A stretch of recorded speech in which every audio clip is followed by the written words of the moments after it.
are eager to get to work and would welcome the opportunity to come to work. Yet, my Democratic colleagues can't seem to come to the hearing room and do the business that we should be doing for the American people here in Congress.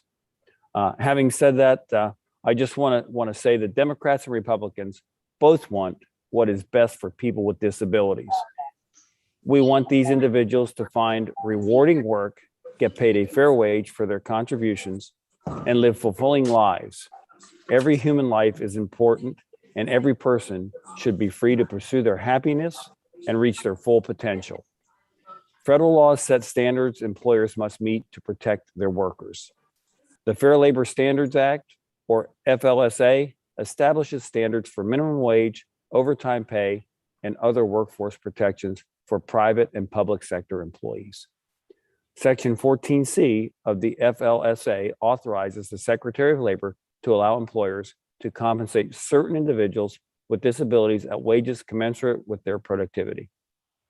These processes use special certificates issued to employers, commonly called 14C certificates.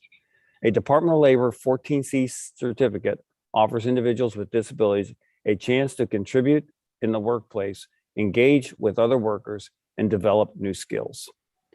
Republicans believe 14C certificates combined with competitive integrated employment opportunities have been successful in helping individuals with disabilities find the best and highest paying jobs possible for their unique circumstances.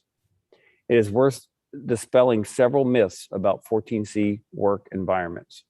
First, it is not true that employers with 14C certificates accrue a financial benefit because of the arrangement. Second, it is not true that 14C workers are somehow trapped in their jobs. These individuals are fully able to explore other employment opportunities as they receive job coaching, referrals, and readiness services. Third, it is not true that all 14C employees can work in competitive integrated employment environments. Available research shows that those with significant disabilities will lose their jobs if the 14C system is terminated. Republicans support the ability of individuals with disabilities to access employment opportunities in a setting of their choice. I'm concerned that eliminating 14C as proposed by HR 2373 would have terrible consequences for many workers with disabilities. I look forward to hearing the witnesses' insights on this important topic. Thank you, and I yield back. Thank you very much, Mr.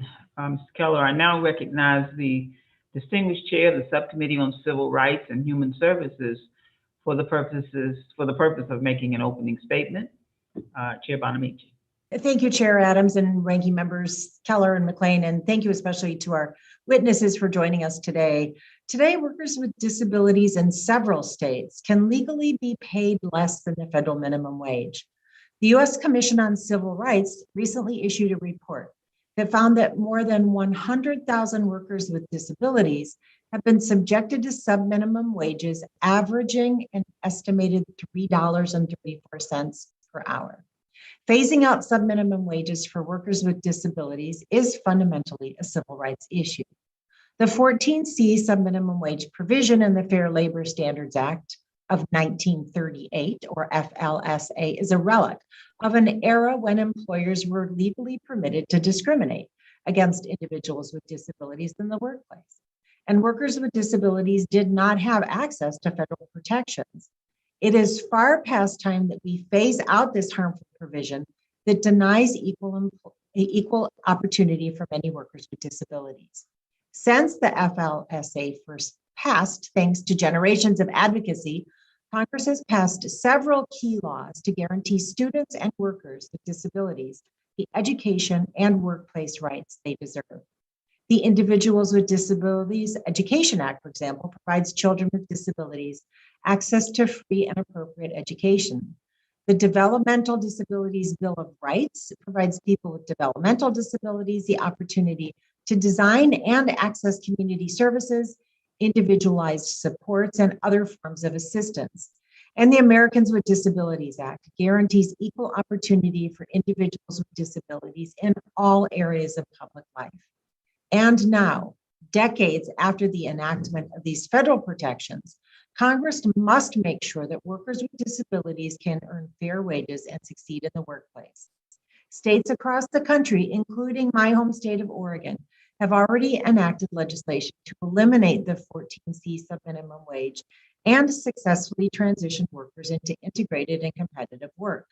But a recent GAO report also found that many employers and workers with disabilities do not have the appropriate resources or services to transition to competitive integrated employment. We need to phase out this outdated policy for all workers with disabilities, regardless of where they live. So I'm pleased to support Chairman Scott's Transformation to Competitive Employment Act, which would make sure that states and employers that currently employ workers using a 14C certificate can provide workers with disabilities the support they need to transition into fully integrated and competitive jobs. We must take bold action to make sure all Americans have access to equal employment opportunities. Thank you, Madam Chair, and I yield to the distinguished acting ranking member, Ms. McLean, for the purposes of making an opening statement. And thank you, Ms. McLean. Thank you, Madam Chair. First of all, I want to express my frustration and sadness as well, and echo what my friend Representative Keller said, how disappointed I am that this hearing is entirely remote. We are one of the last committees still not meeting in person, and it's really time to get back to the work of the people and get back to in-person events.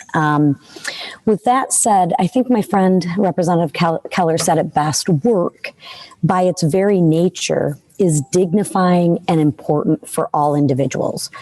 Our job is to help as many people as possible pursue pathways to success.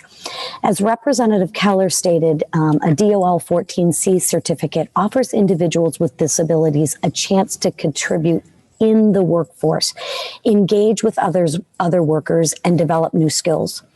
We must honor and uphold this flexibility.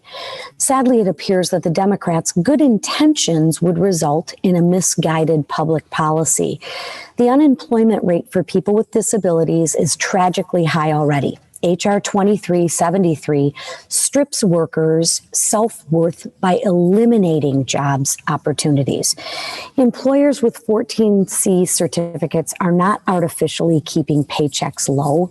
They are giving individuals an opportunity to contribute where no opportunity existed. By advocating for the elimination of 14C program, Democrats are effectively turning their backs on some of our nation's most vulnerable workers. A one-size-all DC mandates are rarely effective, and this proposal is truly no different. To try and reduce the inevitable fallout, the bill authorizes $300 million in taxpayer-funded competitive grants to affected states and businesses. Throwing taxpayer dollars at states and a handful of employers will not make up for the job lost opportunities. The legislation's phasing out of 14C, combined with Democrats' efforts to double the national minimum wage, will force these employers to actually downsize. And unfortunately, tens of thousands of laid off individuals will have no hope of finding meaningful employment opportunities, and they will lose the more important benefit of actually having a job. My friends across the aisle claim that the existing system segregates people with disabilities and is detrimental to everybody's interests. This cheap rhetoric misstates the reality. As Dr. Putz describes in his testimony, there are legitimate instances where the 14C environment is appropriate. Differently situated workers may want different work environments, and we must respect those workers' choices. Presumably, Democrats called this hearing because they want to help. But HR 2373 is not the solution. Democrats claim the solution that the Democrats claim it's to be. We should carefully weigh the evidence, the actual evidence, before eliminating a meaningful and successful program. Thank you very much, and I yield back. And thank you very much for your comments. Let me now, without objection, all other members who wish to insert written statements into the record may do so by submitting them to the committee clerk electronically in Microsoft Word format by 5 p.m. on August 4th, 2021. I'd now like to introduce our witnesses. First of all, we have Nantini Kopstein, who is the mother of an adult daughter with multiple cognitive and auditory disabilities and is an effective advocate for people with disabilities, including in her role as a board member of the New Jersey chapter of the Association of People Supporting Employment First. John Anton is a legislative specialist with the Massachusetts Down Syndrome Congress and an ambassador to the National Down Syndrome Society, who advocates for legislation to improve the lives of people with disabilities. Dr. Matthew Putz is the Chief Executive Officer of Employment Horizons, Inc., a nonprofit community rehabilitation program in northern New Jersey that provides a variety of employment services to people with disabilities. And Neil Lowe is the Executive Director of Blindness Initiatives at the National Federation of the Blind. He has previously held other leadership posts within the NFB and managed employment programs for people with disabilities. Want to thank all of the witnesses. We appreciate your participation today. We look forward to your testimony. Your written statement will appear in full in the hearing record, and you're asked to limit your oral presentation to a 5-minute summary.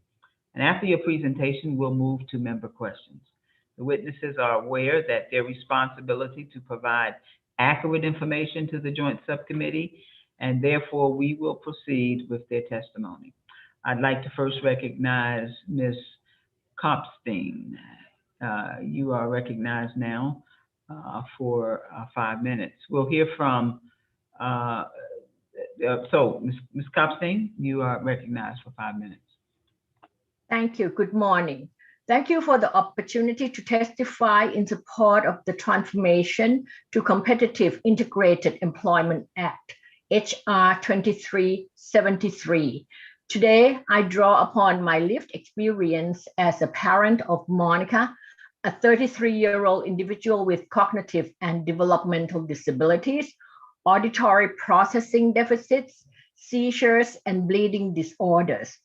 My testimony does not necessarily represent the views of any organization of which I'm a member, including 2 governor-appointed statewide councils.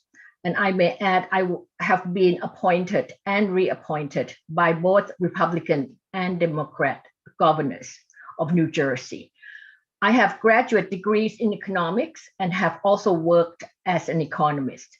I've lived in New Jersey since 1986 and have enjoyed an extensive network and friendship with individuals with disabilities and their families, largely through my daughter's participation in Special Olympics activities and my own active advocacy. The network and observation of events during my college years in America from 1969 have given me a voice to advocate for our daughter, Monica, who was fortunate to have graduated from a public high school with a decent school to work transition program, but no paid employment when she left school in 2009. 1 year before her final year at high school, Monica and I visited 3 sheltered workshops following the recommendation of her school's transition team, which viewed her as being too disabled to work in the community, even though she had had 2 paid summer jobs as camp counselors. Neither Monica nor I had positive impressions of the 314C entities we visited, Attendees there appeared to be bored with long periods of downtime when not performing the assigned tasks, which were monotonous and or mundane. There seemed to be little interaction among attendees.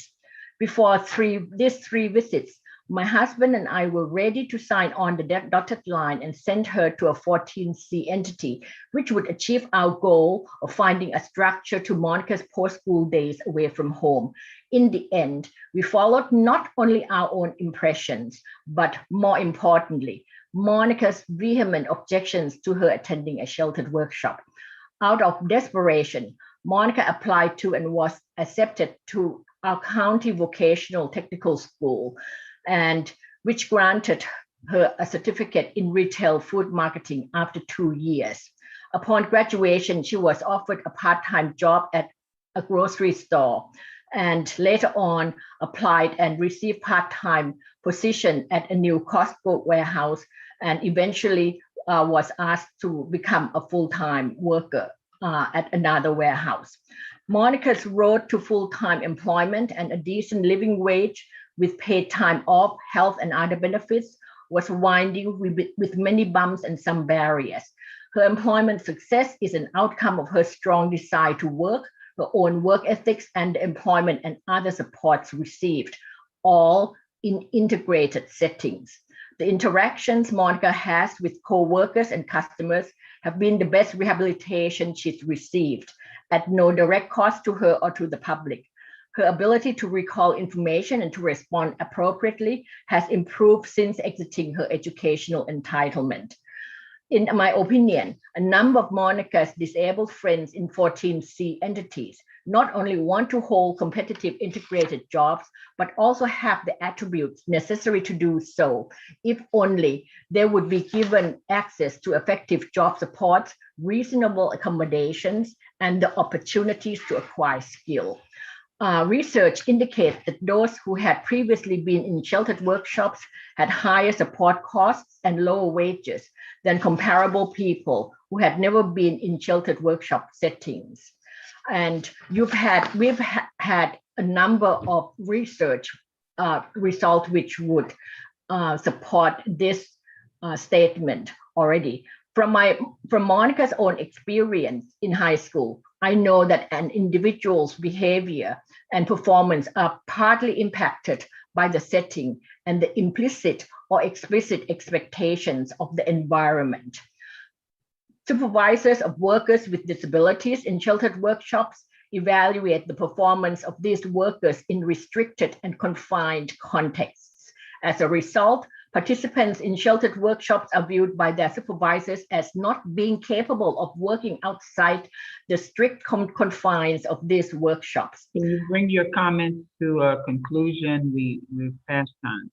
Thank you. Disability employment has been regarded as the next frontier to empower people with disabilities to live full and independent lives.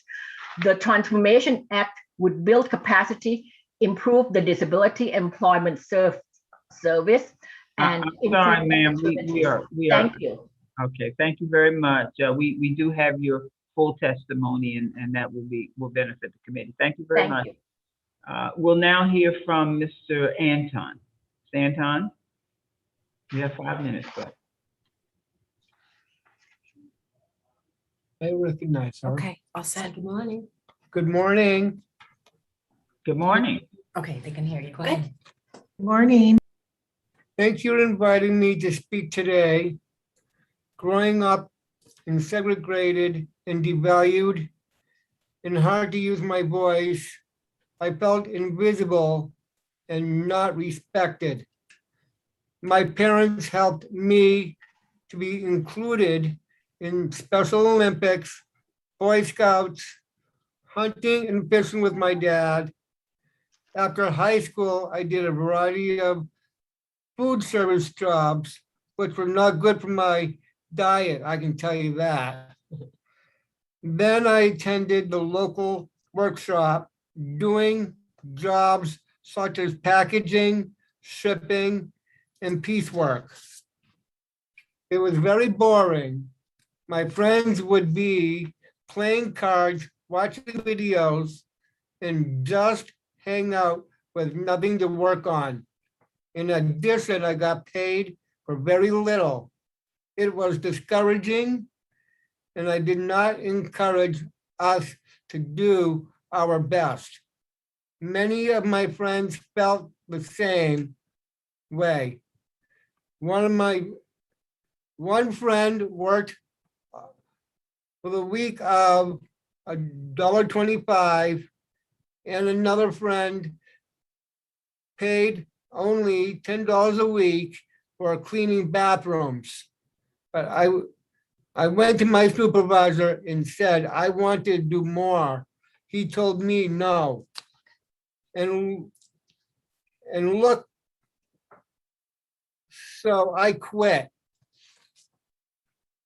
The local ARC helped me to learn how to dress professionally. I wanted a job, wearing the suit and tie, and carrying a briefcase like my dad, who was my teacher. I have learned the legislative advocacy can make things happen. I led the Mass Advocates Standing Strong regionally, and I went on to be the chairperson for the statewide organization. And it's all about respect and dignity as a citizen. For me, it's not being stigmatized on labels which belong on jars, not people. I was hired in Massachusetts Down Syndrome Congress as a legislative specialist. I got paid for the minimum wage, and I advocate for legislation and supports and protects the rights of all people with Down syndrome. For many years, I also have worked as a legislative intern at the State House in Boston on bills affecting all of us. Many self-advocates, and I come to Washington, D.C. for the National Down Syndrome Society. We advocate for policies to ensure that all people with Down syndrome have access, meaningful jobs, health care, and other important resources. The NDSS has connected me a 5-week internship with the Congresswoman Kathy McMorris Rogers from Washington State, who has a son with Down syndrome and is a co-lead on HR 2373. And I am proud to be here today to represent both the organizations with the Mass Down Syndrome Congress and the NDSS. For many years, people told me that I could not do what I wanted, but I persisted. My parents were so surprised in how high my goals were. Look at me now.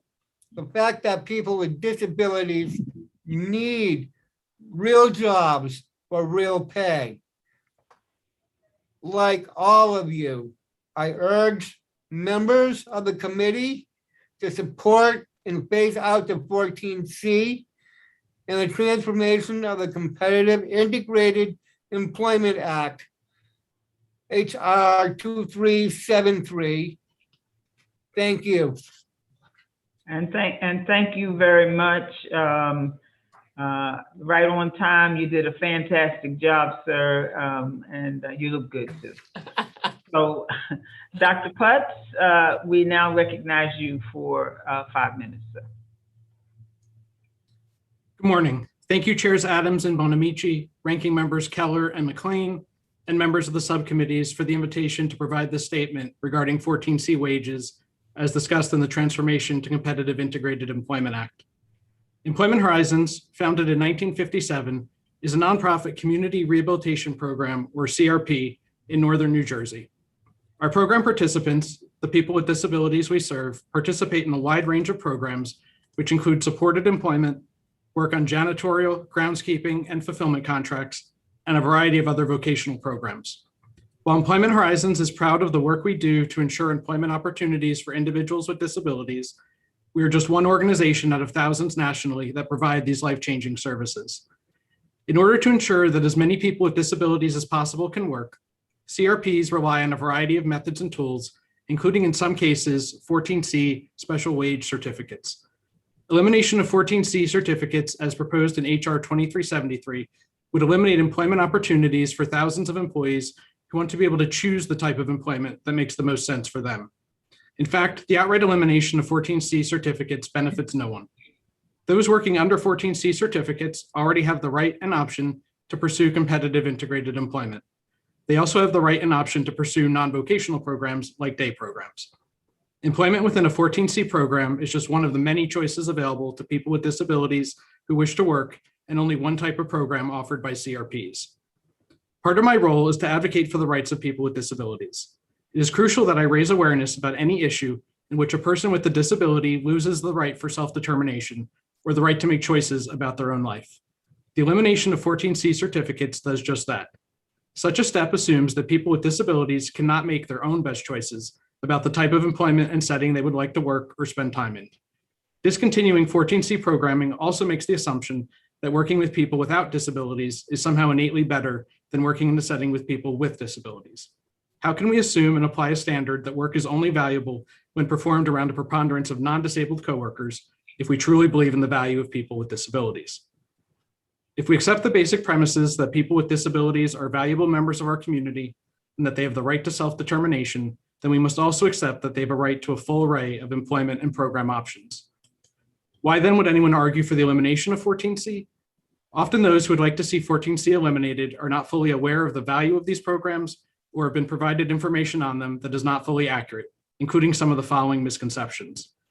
First, many people believe that 14C certificate holders receive a financial benefit through having such a certificate. Second, some people believe that employees in 14C programs are unaware of other employment opportunities or are not provided alternatives. And third, a common misconception is that the closure of 14C programs would result in more people with significant disabilities working in competitive integrated employment. The use of 14C certificates as part of a continuum of opportunities for people with disabilities is a complicated issue. Unfortunately, grant funding and elimination of such certificates are not enough to ensure a transition from 14C to competitive integrated employment.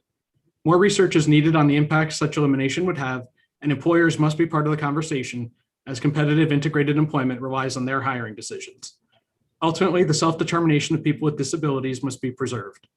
I leave you with the story of a former program participant working under a 14C certificate. This individual started working in a 14C program after high school. After developing the necessary skills, she transitioned into competitive integrated employment, working in the hospitality field. As part of her disability, she had a number of medical issues, including frequent seizures. As these conditions worsened and her seizures became more frequent, she left competitive integrated employment and returned to her earlier 14C covered job, where she continued to work until unfortunately passing away in her 50s. There was not a day in either of her jobs where she was not proud to be working. However, without the full continuum of services available to her, she would have needed to stop working as her seizures worsened and may have never achieved her earlier competitive position. Her 14C employment allowed her to both develop critical work skills initially and to finish her career in a safe and supportive setting. I appreciate the opportunity to speak to you about the important issue of 14C employment and the array of employment opportunities available to individuals with disabilities. I look forward to continuing the discussion and believe that together we can find creative ways to ensure the best paying employment possible for people with disabilities. Thank you. Thank you, Dr. Putz. Now we'll hear from Mr. Lewis. You're recognized, sir, for 5 minutes. Good morning. Can you hear me okay? Yes. I'd like to offer, I'm blind, so I cannot see the timer. So if someone would just say 2 minutes at 2 minutes left and 1 minute at 1 minute left, I'll adhere to the time constraints. Okay. So my name is Anil Lewis. I live in Atlanta, Georgia. As stated, I am the Executive Director of Blindness Initiatives for the National Federation of the Blind, which is an organization of blind people that realize that blindness is not the characteristic that defines you or your future. See, every day we raise expectations for blind people because we realize it's those low expectations, like those that are perpetuated through Section 14C, that create the true obstacles between blind people and our dreams. And we recognize that you can live the life you want. Blindness is not what holds you back. And this is true, we found, for other organizations as well. I appreciate this opportunity to testify before the committee. I hope that I'm able to convey the message that I like, because I have a history in all of this. And if you do take the time to read my written testimony, you'll see, especially I appended the testimony that I was able to give at the United States Commission on Civil Rights, which talks about how Section 14C adversely affected the future of my brother, created a tremendous amount of guilt on behalf of my mother, created tremendous barriers for employment for my sister and myself. But I'm trying not to emote around that issue because I have come through the fog and understand that there's a better outcome. But in all honesty, in evaluating all of this, I had to realize that as a professional early on in my awareness around disability and the capacity of people with disabilities, I also helped support a sub-minimum wage workshop at a community rehabilitation program. So I have true empathy and understanding, lest I be a hypocrite, for those who still feel like that antiquated remedy is still the solution for people with disabilities. Working with the National Federation of the Blind National Office in 2011, I was a legislative lead in trying to pass legislation that would eliminate 14C. I have to admit, and upon reflection, the strategy that we described in our legislation, the proposed legislation then, was woefully inadequate. The legislation before you now has addressed, in my opinion, all the concerns that existed on both sides.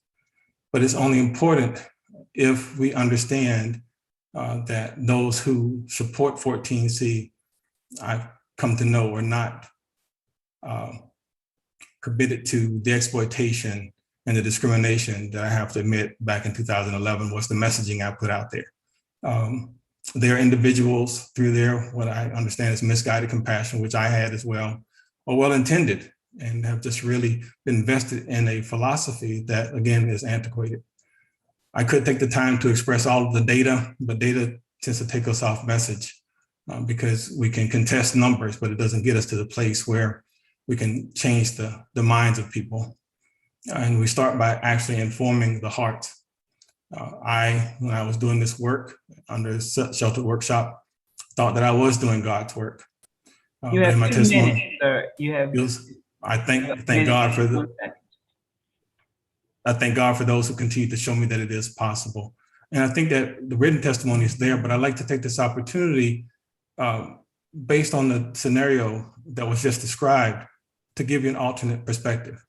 So you have an individual with a significant disability that's employed in a sheltered workshop. And she was able to obtain competitive integrated employment, which I think speaks to the fact that many individuals who given the opportunity would choose competitive integrated employment. It's not fair to say that every individual in those sheltered workshops has that opportunity. Went into that environment, but then due to medical reasons, as explained, chose to go back to the sheltered workshop environment. Okay, so let's yield and say that was a choice. But I think that we're making the assumption that the services that we're aspiring should be provided in that instance to support her in that competitive work environment, which could have made 1 minute, sir. Equally possible for her to do so. We're done. And I don't think that's the case. But even more so, I'd like to stress the difference of this. Eliminating 14C is not closing the shops. We already see shops that have been eliminating 14C and still able to continue to operate. We need to understand that the ability for people to work competitively in these environments does not depend on the wages. That's the employer's decision. It's not going to close the shops. It's not going to eliminate choice. And it doesn't do the things that many of the things were described, but I understand the value and the motivation for doing so. I just recognize that the Transformation Act puts the technical assistance in place that I think is necessary, the grants that in place that will make it possible, and really shapes, in a way, the paradigm for us to seek better futures for people with disabilities, not acquiesce to the antiquated philosophy that existed. Thank you for your time. And thank you very much, Mr. Lewis. We appreciate that very much. Under Committee Rule 9A, we will now question witnesses under the 5-minute rule. As this is a joint committee hearing, after the chairs and ranking members, I will be recognizing subcommittee members based on seniority order on the full committee. As chair, I now recognize myself for 5 minutes. Mr. Lewis, a March 2021 Government Accountability Office report described the consequences of the COVID-19 pandemic for the employment of people with disabilities. For example, the pandemic made congregate work settings more dangerous made it harder for disabled people to get jobs. In your view, sir, what has been the impact of the pandemic on efforts to transition people with disabilities into competitive integrated employment? And what role can the Transformation to Competitive Integrated Employment Act play in helping to address the challenges? Sure. I mean, there were so many negatives and actually positives that resulted out of the pandemic for people with disabilities. Yeah, based on the nature of the shelter workshop model, the congregated environment did create a problem for the virus spread. It could turn into super spreader locations. But many individuals who were, again, in competitive integrated work environments were not adversely affected by that particular scenario, but they were adversely affected by the fact that many of the accommodations that were needed in order for them to be employed had to be adjusted and improved on. So I think in a strange way, the things that we learned, the strategies that we learned to support those individuals that were already in competitive integrated environments are strategies and tools that we can use now to enhance that employment post-pandemic and also create opportunities for more individuals in those sheltered congregated environments to transform and transition into competitive integrated workplaces. Okay, great. Mr. Lewis, in his testimony, Dr. Putz cited a study finding that after Maine eliminated 14C employment, the number of people with disabilities employed in the state decreased, as did their work hours. Dr. Putz cited the study as evidence that phasing out 14C would be harmful to people with disabilities. So if you're familiar with the study, can you put its methodology and findings into context for us? Do you, for example, consider the findings valid? And if not, why? So again, as I stated, we could look at data and analyze data. This specific study, I received information that did challenge the validity of the data. But I'd like to take this opportunity to make the point. Even if the data was correct, again, we're operating under assumptions that the processes that we're ascribing now were followed. And I don't think that that's the case. It's been demonstrated across the country that entities who use the strategies that have been developed to actually transform their business model to transition into this new integrated model are successful. So to state that it happened as described in the data provided in Maine is probably more of a confirmation that it wasn't done correctly or using best practices. Okay, at the time of publication, wasn't the study's validity refuted due to the problematic research design, the very low sample size used, and the conflict of interest of the study's funder? Correct, and that's where I saw one of the data analysts who evaluated the study also shared those same results with me. But again, I could pull data that shows in other states how it was done correctly and created the positive outcomes that we aspire to achieve. Thank you. So beyond this one study, what do research findings more broadly tell us about the outcomes for people with disabilities when states have eliminated the 14C employment? And I just have a minute left. Sure, overwhelmingly, the data shows that individuals in those states that have done it correctly, that have used not only the opportunity to provide employment, the support, but also the wraparound services that are necessary, have proven to have an increase in the employability of people with disabilities in competitive integrated work environments. Okay, well, thank you, sir. Thank you very much for that. I want to now recognize the ranking member of the Ed and Labor Committee, Dr. Fox. I'm going to recognize you if you will take 5 minutes. You are recognized, ma'am. Thank you, Dr. Adams, and I want to thank our witnesses for being here today. Dr. Putz, thank you for your testimony and for making it your life's work to offer employment opportunities to people with disabilities. We've heard some strong rhetoric already about 14C employment opportunities and the people who provide them. That rhetoric doesn't seem to match what we've heard from you. Could you just tell us more about yourself, how you got into this work and what motivates you? Sure, thank you. So my first job out of college was actually as an employment specialist at Employment Horizons, where I am still employed. I was working with individuals with physical disabilities and brain injury, helping them find competitive integrated employment, and very quickly fell in love with the field in terms of helping individuals with disabilities become more self-sufficient by finding and keeping jobs, and learned an awful lot about the meaning and dignity of a job and how much that goes beyond just a paycheck. After a pretty short period of time in the field, I realized I really couldn't see myself doing anything else, and continued my education in order to be able to do more in the field, earning a master's in rehabilitation counseling and eventually a PhD in rehabilitation counseling and administration, and working my way through different administrative positions until eventually becoming CEO of Employment Horizons in 2016. Beyond my work at Employment Horizons, I'm involved in a number of different government and board type of roles. So I am the chair of the board for Access New Jersey, which is our trade association here in New Jersey. Serve on a paratransit transportation committee to ensure transportation options for folks with disabilities. And I'm also on our Tri-County Workforce Development Board. Thank you. Dr. Putz, as we like to say in this committee, states are the laboratories of innovation, sometimes for the better, but sometimes for the worse. We think Congress can learn a lot from what states are doing to create opportunities for individuals with disabilities and to find out which policies work and which do not.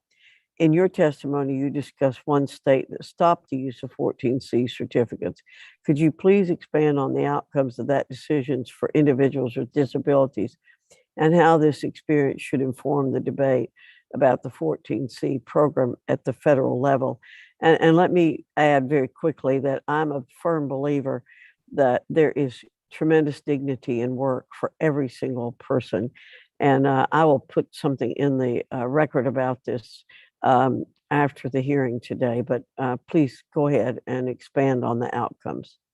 Absolutely. So the state that I referenced was Maine, which was spoken about just a minute ago.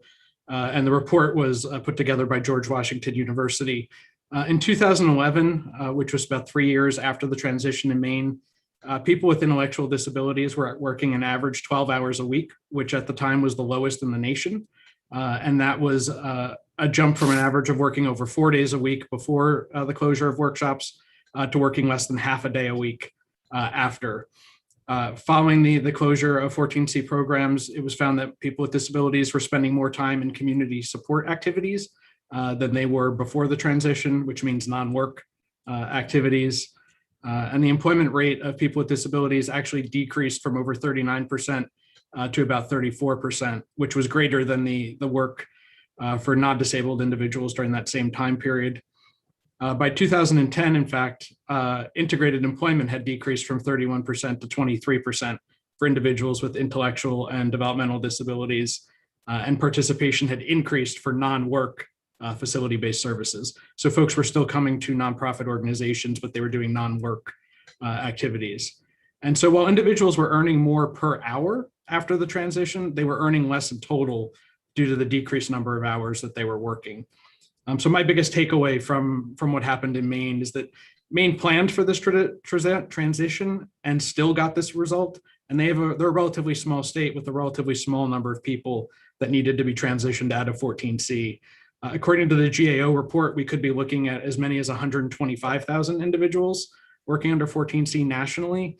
And if a small state with time to plan the transition couldn't pull that off, then I'm very concerned about what that would mean nationally. All right. Thank you.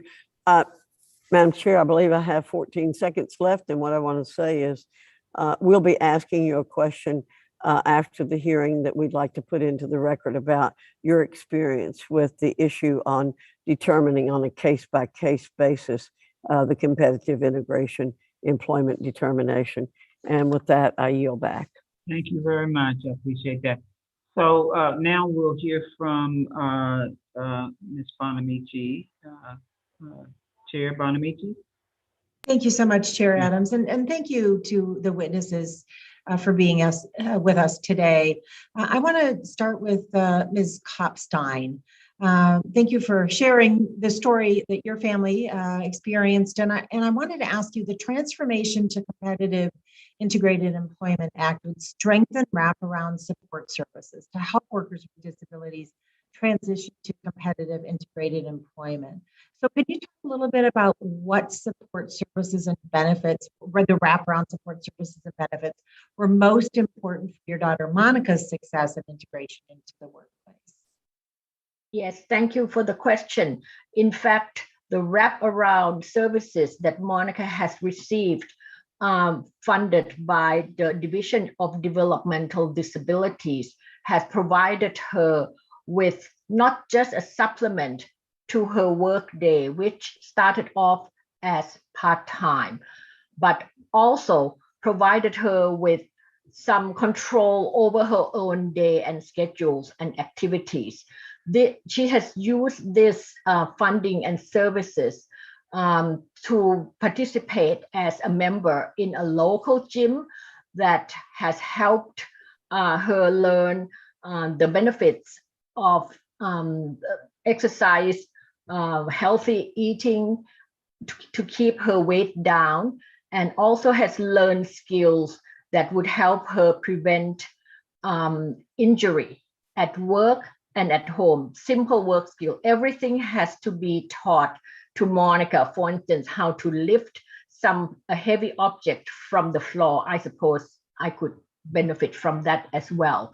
So in addition, she has also used opportunities that were not funded publicly outside of her services. So it has really enriched her life and supplemented her day of work in very meaningful way, while exposing her to and providing her with network of friends outside of her usual special education. Not that they are better or worse, but just different exposures actually help people grow. Right, thank you. And is it fair to say that she wouldn't have been as successful without those wraparound services? Absolutely, they are crucial, and I'm glad that the Transformation Act has been so insightful to provide this wraparound services, which are so crucial in many ways. And I want to move on to Mr. Lewis. Mr. Lewis, in your testimony, you noted that you testified before the U.S. Commission on Civil Rights about the importance of helping people with disabilities transition into competitive integrated employment. And thank you for that involvement. I know your voice matters. So can you underscore for us why phasing out the 14C subminimum wage is a civil rights issue? And also, what is the nexus between 14C subminimum wage and the Americans with Disabilities Act and the Supreme Court's decision in Olmstead? Yeah, and I think that's a really important question. So I'll focus the answer on that. In all the discussion, I think that we're convoluting the issue. 14C itself is what's counter to the Americans with Disabilities Act, which states that people with disabilities have the same rights as any other American citizen. 14C is a provision that allows people with disabilities, just for the fact of having a disability, to be paid less than everyone else. In many instances, it's not because the people with disabilities lack the capacity, it's because the professionals who work with them don't evolve into a place where they recognize there are evolving new strategies to do so. I was one of those people, so I recognize that that's the case.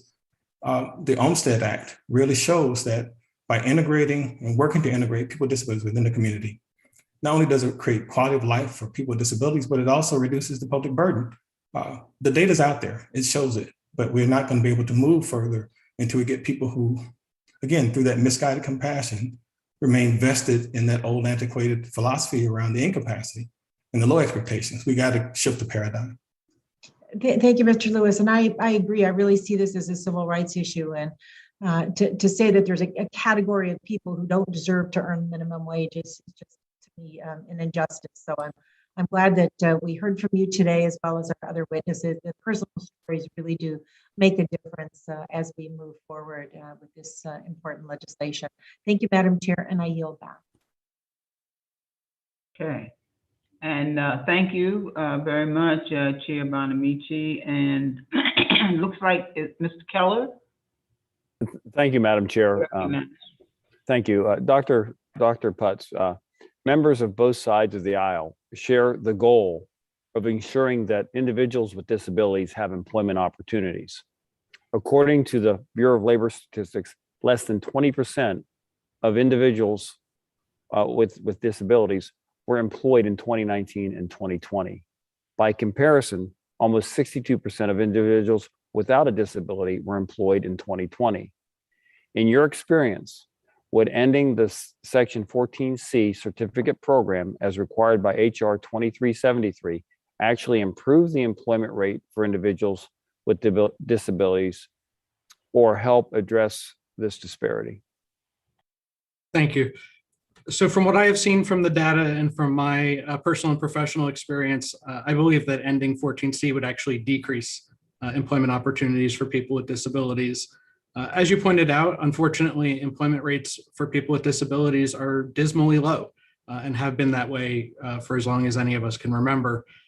Those working under 14C certificates are typically the individuals with the most significant disabilities.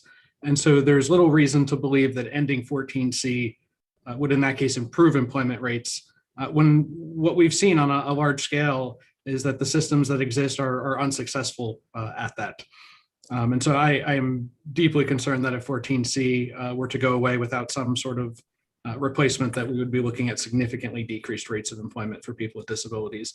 And you can see that in places where 14C has ended, that there's a lot more engagement in non-work activities. You mentioned non-work activities, and an individual that is going to a non-work activity, and I imagine they get some kind of help with life skills and education on being able to get a job or have employment. Do they get paid any money for going to these non-work activities? Do they earn any money while they're in non-work activities? They do not. And so from my perspective, that's where 14C comes in, is that those same work skills, that same career counseling, the developing the ability to work through a full workday, et cetera, can be accomplished in a 14C setting where actual work is being performed for real companies, a paycheck is being earned, and folks get the dignity of reporting to work, of going to a job, as opposed to, you certainly can acquire some of those skills in a non-work setting, but I don't believe that's the same and has the same value, unless someone chooses that as going to work does. So in order to get the skills and employment experience necessary in an environment with 14C would be the equivalent of a high school student getting their first job and learning their job and learning the work environment and so on. Meanwhile, people in the 14C certificate program are earning a few dollars while they're doing that. And to be clear, that 14C is commensurate wage. And so there are folks that are earning more than a few dollars when we talk about this. There are folks that are actually making above minimum wage, but below a contract or prevailing wage. And people with working in 14C settings, and everyone with a disability, has their own unique needs. And so the setting that's most appropriate for one person is the setting that's most appropriate for that one person. If you've met somebody with a disability, that's all you've done is meet one person with a disability. And so it's really important to maintain the full array of options so that folks for whom 14C is an appropriate choice have it. And other folks certainly, can choose other things. And we're proud at Employment Horizons to provide that full array. Thank you. And actually, you're 100% correct on individuals that have, and I like to refer to it as different abilities. Everybody has abilities, and my wife actually worked in the Commonwealth of Pennsylvania for 34 and a half years in a setting where she worked with individuals that had disabilities. And actually, the job I had in the factory I managed, we hired people with job coaches to help give them the experience they needed. We didn't have 14C certificate. We paid the wages, and depending upon the job we could do that. Individuals with disabilities have disparate and unique needs. In your testimony, you discussed the menu of services Employment Horizons offers to meet employment-based needs.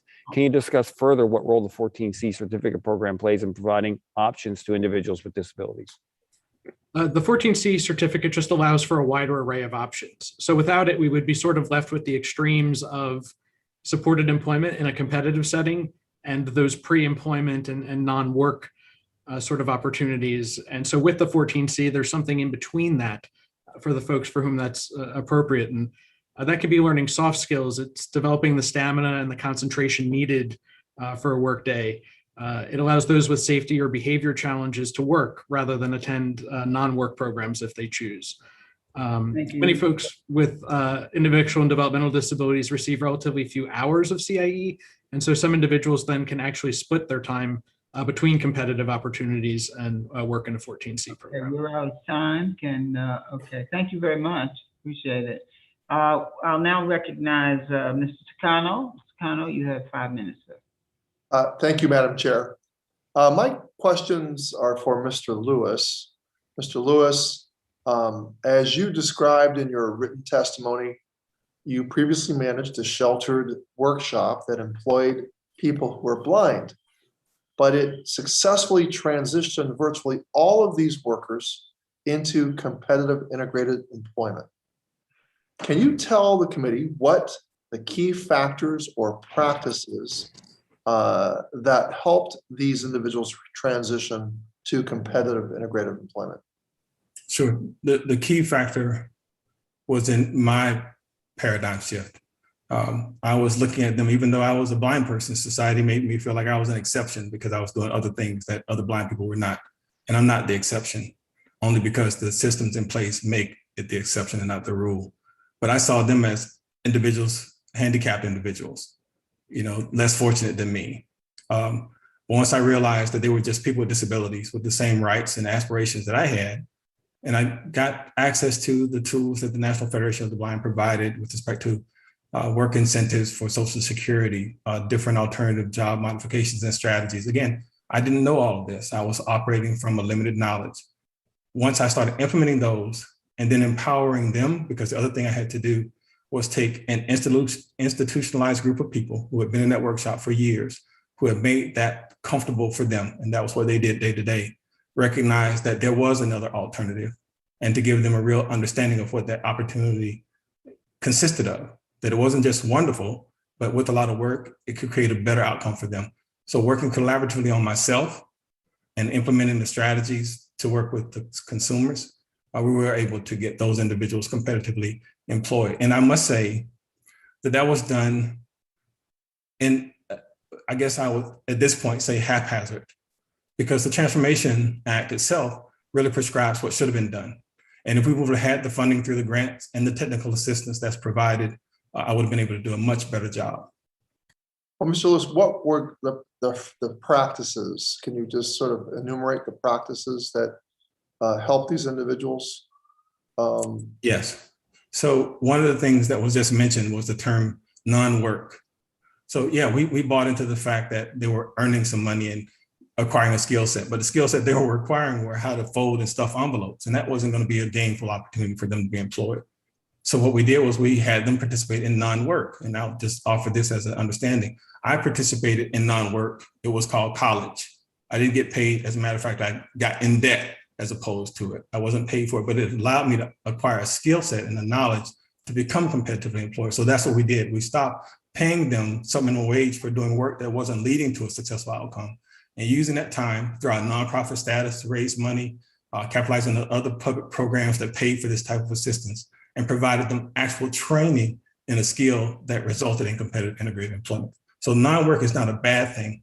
Non-work is what we all participate in as we acquire skill set and talent to become employed. So really what you mean by non-work was training that led to some sort of skill that would lead them to employment, full employment, not sub-wage employment. Exactly. So really what we call non-work is really some sort of training or broader education. If we do it right, again, if individuals who aren't really vested in a successful outcome, yeah, their answer is going to be, well, if we can't pay them some minimum wage, well, I guess we'll just let them sit there.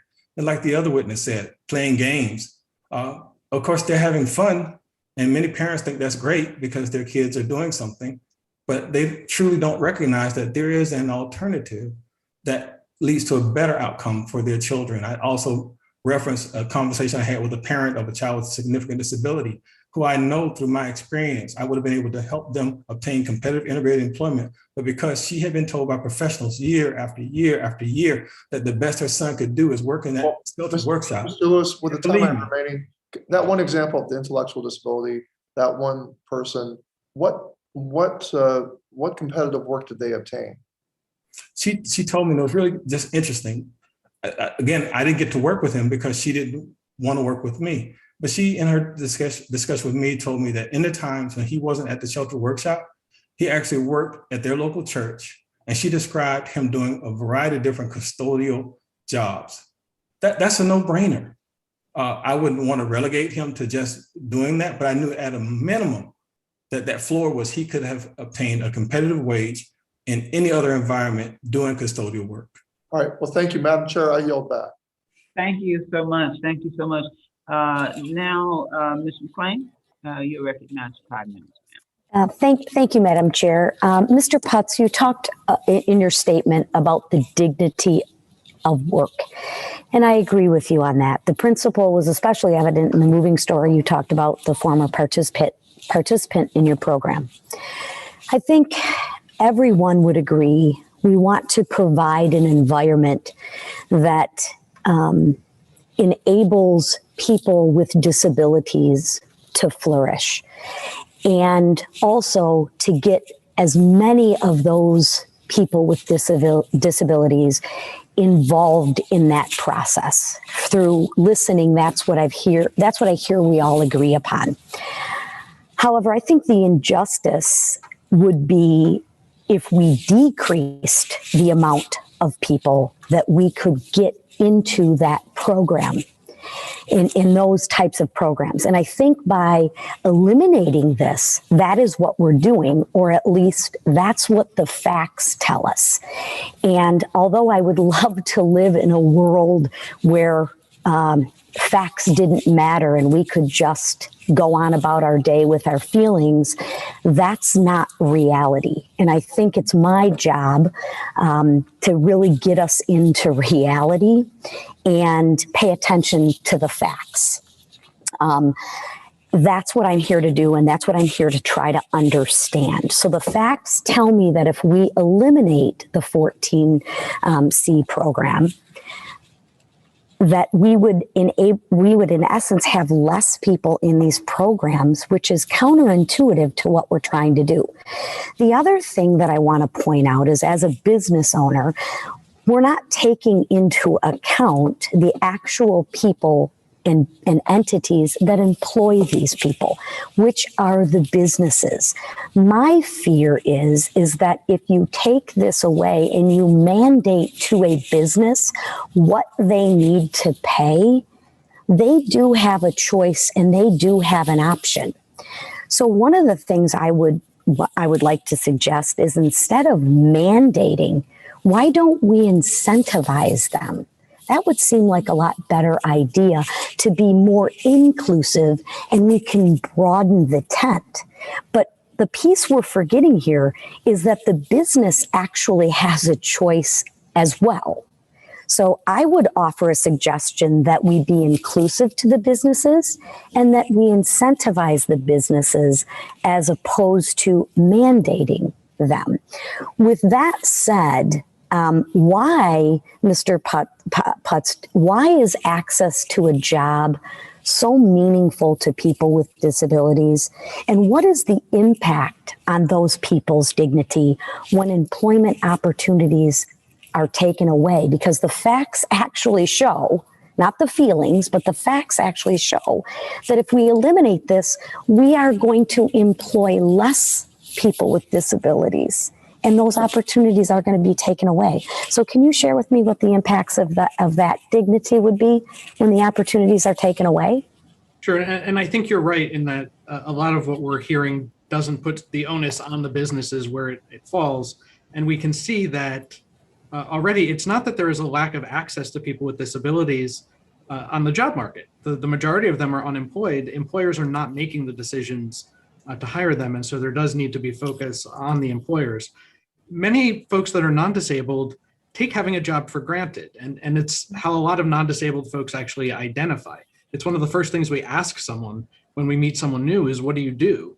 And for folks with disabilities, a lot of the times there isn't an answer for that. And so it is about the dignity. It's the sense of the sense of purpose. It's a reason to get out of bed in the morning and have a place that you report where you can be proud of the work that you're doing, and you can connect to other people. How many of us, our daily connections, the social interactions we have take place at work? And I can tell you exactly what the loss of that opportunity looks like, because in New Jersey, all of our 14C programs, all of our workshop programs were shut down for over 7 months because of the COVID-19 pandemic by the state. And I can't even tell you the heart-wrenching Facebook messages we were getting, the emails we were getting, the phone calls we were getting from folks that went from having a place that they went daily to work to not having that and not knowing if we were going to reopen ever or when that would be. And it really was gut-wrenching to see. And what I understand, and I want to make sure I understand this correctly, from your data, if we eliminated this 14C program, we would have less people with the opportunity to work. Did I hear that? Is that simply put? Correct. We would have, there certainly would be some folks that would leave 14C for competitive integrated employment, but what we've seen is it's not the majority. And that's not our goal. I don't think that's anyone's goal, but the policies would have some unintended consequences that would work in reverse to what we're trying to accomplish. Thank you. Thank you, ma'am. Thank you. Okay, next, Representative Hayes, you're recognized for 5 minutes, ma'am.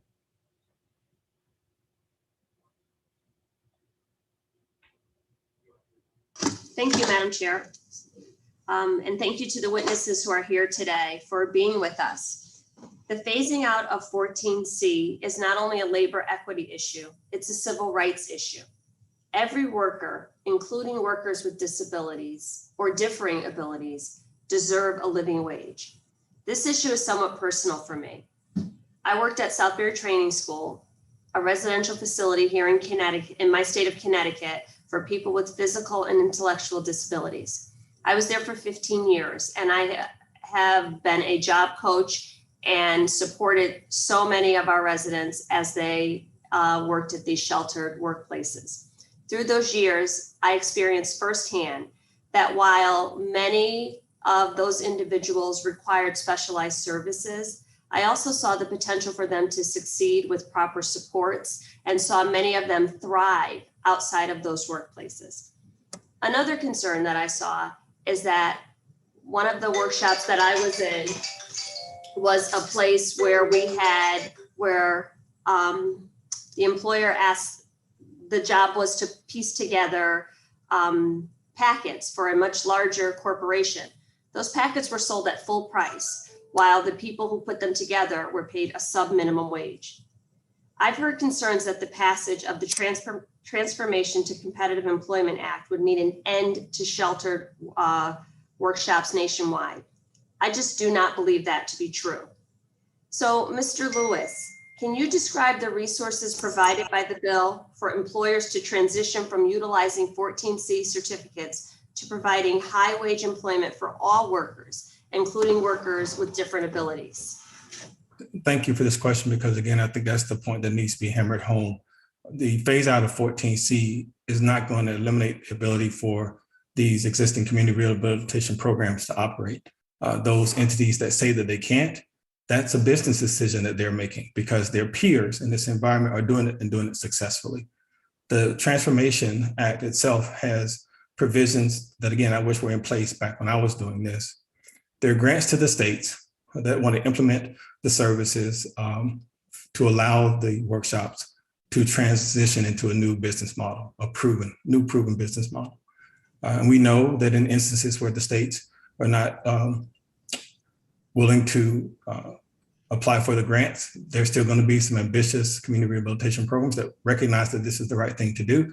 And the bill itself offers grants for those particular entities to do it as well, which is a great thing because they will become exemplars, right, for their peers. And then it also offers technical assistance. again, building on the best practice of what's been done makes it possible for others to do it without the overhead that it costs. I would bring another example. When we first started advocating for the phase out, well, we've been doing it as an organization for centuries, well, not centuries, decades. But when we, in this recent initiative started, we were engaging with the individuals at Goodwill Industries, which had a significant amount of their community rehabilitation programs dependent on 14C. And I remember a conversation with Jen Gibbons, who was the executive director at the time, and we pointed out that approximately 2/3 of them were working without the 14C certificate. And we were asking, and I never got to answer this question, so the 1/3 of remaining community rehabilitation programs that say that the 14C certificate is needed, so what is that? Are they dealing with a more significantly disabled population than the others, which was not true? Or the people in their geographic area somewhat more disabled than others, which also wasn't true. The fact remains that it's been proven by a majority of entities that it can be done. And the decision not to do so is a business decision, not a result of the incapacity of the people with disabilities. Thank you. I appreciate that, because in my district, there are two businesses that I can think of off the top of my head that are very successful. One of them is a cafe and the other is a movie theater that is fully staffed with people with differing abilities, and they are a thriving business. With the remainder of my time, I want to go to Mr. Anton. You talked about actually going to your supervisor and quitting your job because you didn't feel that you were fulfilled. How difficult was it for you to find a new job after you made that really important decision?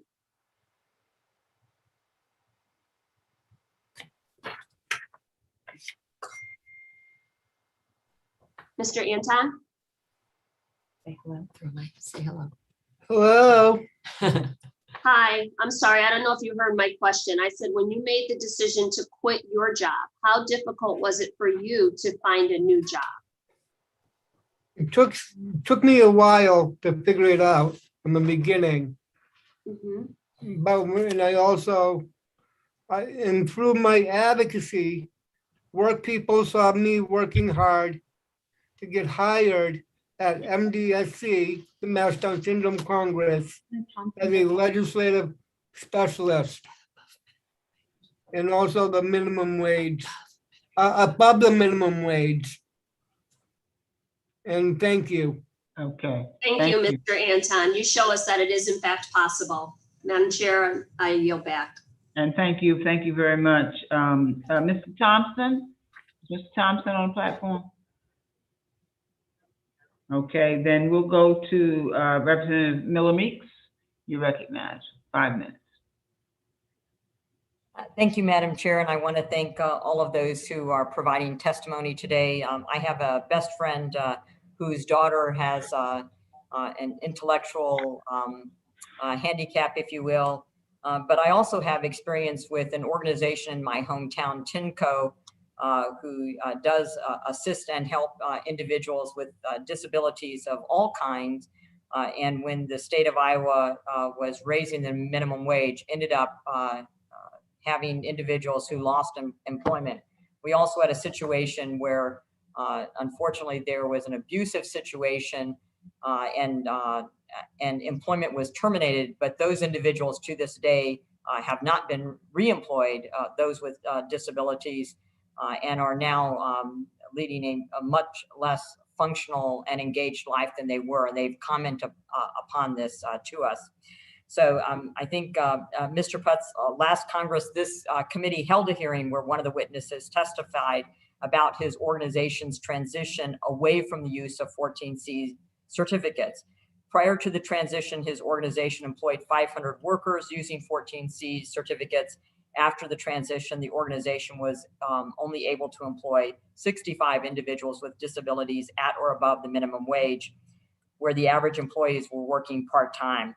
While about 1/5 of these workers were able to find competitive employment outside the organization, this circumstance strikes me as far from being an unqualified success, and certainly it would mirror my understanding of what happened in my own hometown of 26,000 people.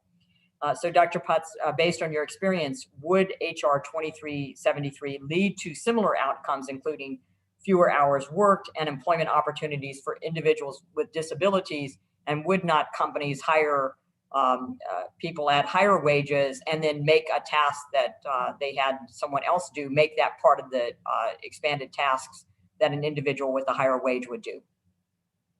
Thank you. So sadly, I'm not surprised by that result. I believe you'd see a very similar result on a broad scale, a concerningly broad scale, if not a worse overall result, due to the lack of resources for a much larger population. So it's one thing to scale down 14C for a particular organization, but to do it nationally, again, for 125,000 or so people, is quite the undertaking. And so while I wasn't present for that testimony, the evidence in general suggests that the 1/5 who got jobs were likely working fewer hours ultimately and earning less money overall, even though their hourly wage may have increased. And as minimum wages continue to go up, there really aren't as many jobs with one or two sort of tasks that exist anymore. And for individuals with intellectual and developmental disabilities, it does get harder to place individuals into those jobs because there's so much more complication and multitasking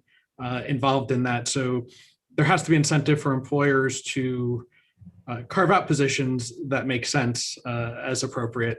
And that's, again, not an easy thing to do because there are millions of employers and they're all independent entities. And so that's a bit of an undertaking. And Dr. Putz, can companies or businesses or nonprofit, other organizations, can they continue to work on increasing the job skills of individuals with disability while they're engaged in employment with the 14C certificate? Absolutely. And we do have folks actually working in our workshop downstairs right now who split their time between competitive integrated employment and 14C. They're developing job skills in both of those locations. And we flex their schedule here in order to match the schedule that they have at the employer because we give that precedence, but it's absolutely possible to do both and to continue to develop really important skills from both. So that looking at the individual as not just having a static set of skills, but skills that would be dynamic as we would see in any employee in any workplace. Sure, and I think one informs the other. Great. Thank you so much for your testimony. Madam Chair, I yield my time. Well, thank you very much. We want to recognize now Representative John Hall. You have 5 minutes, ma'am.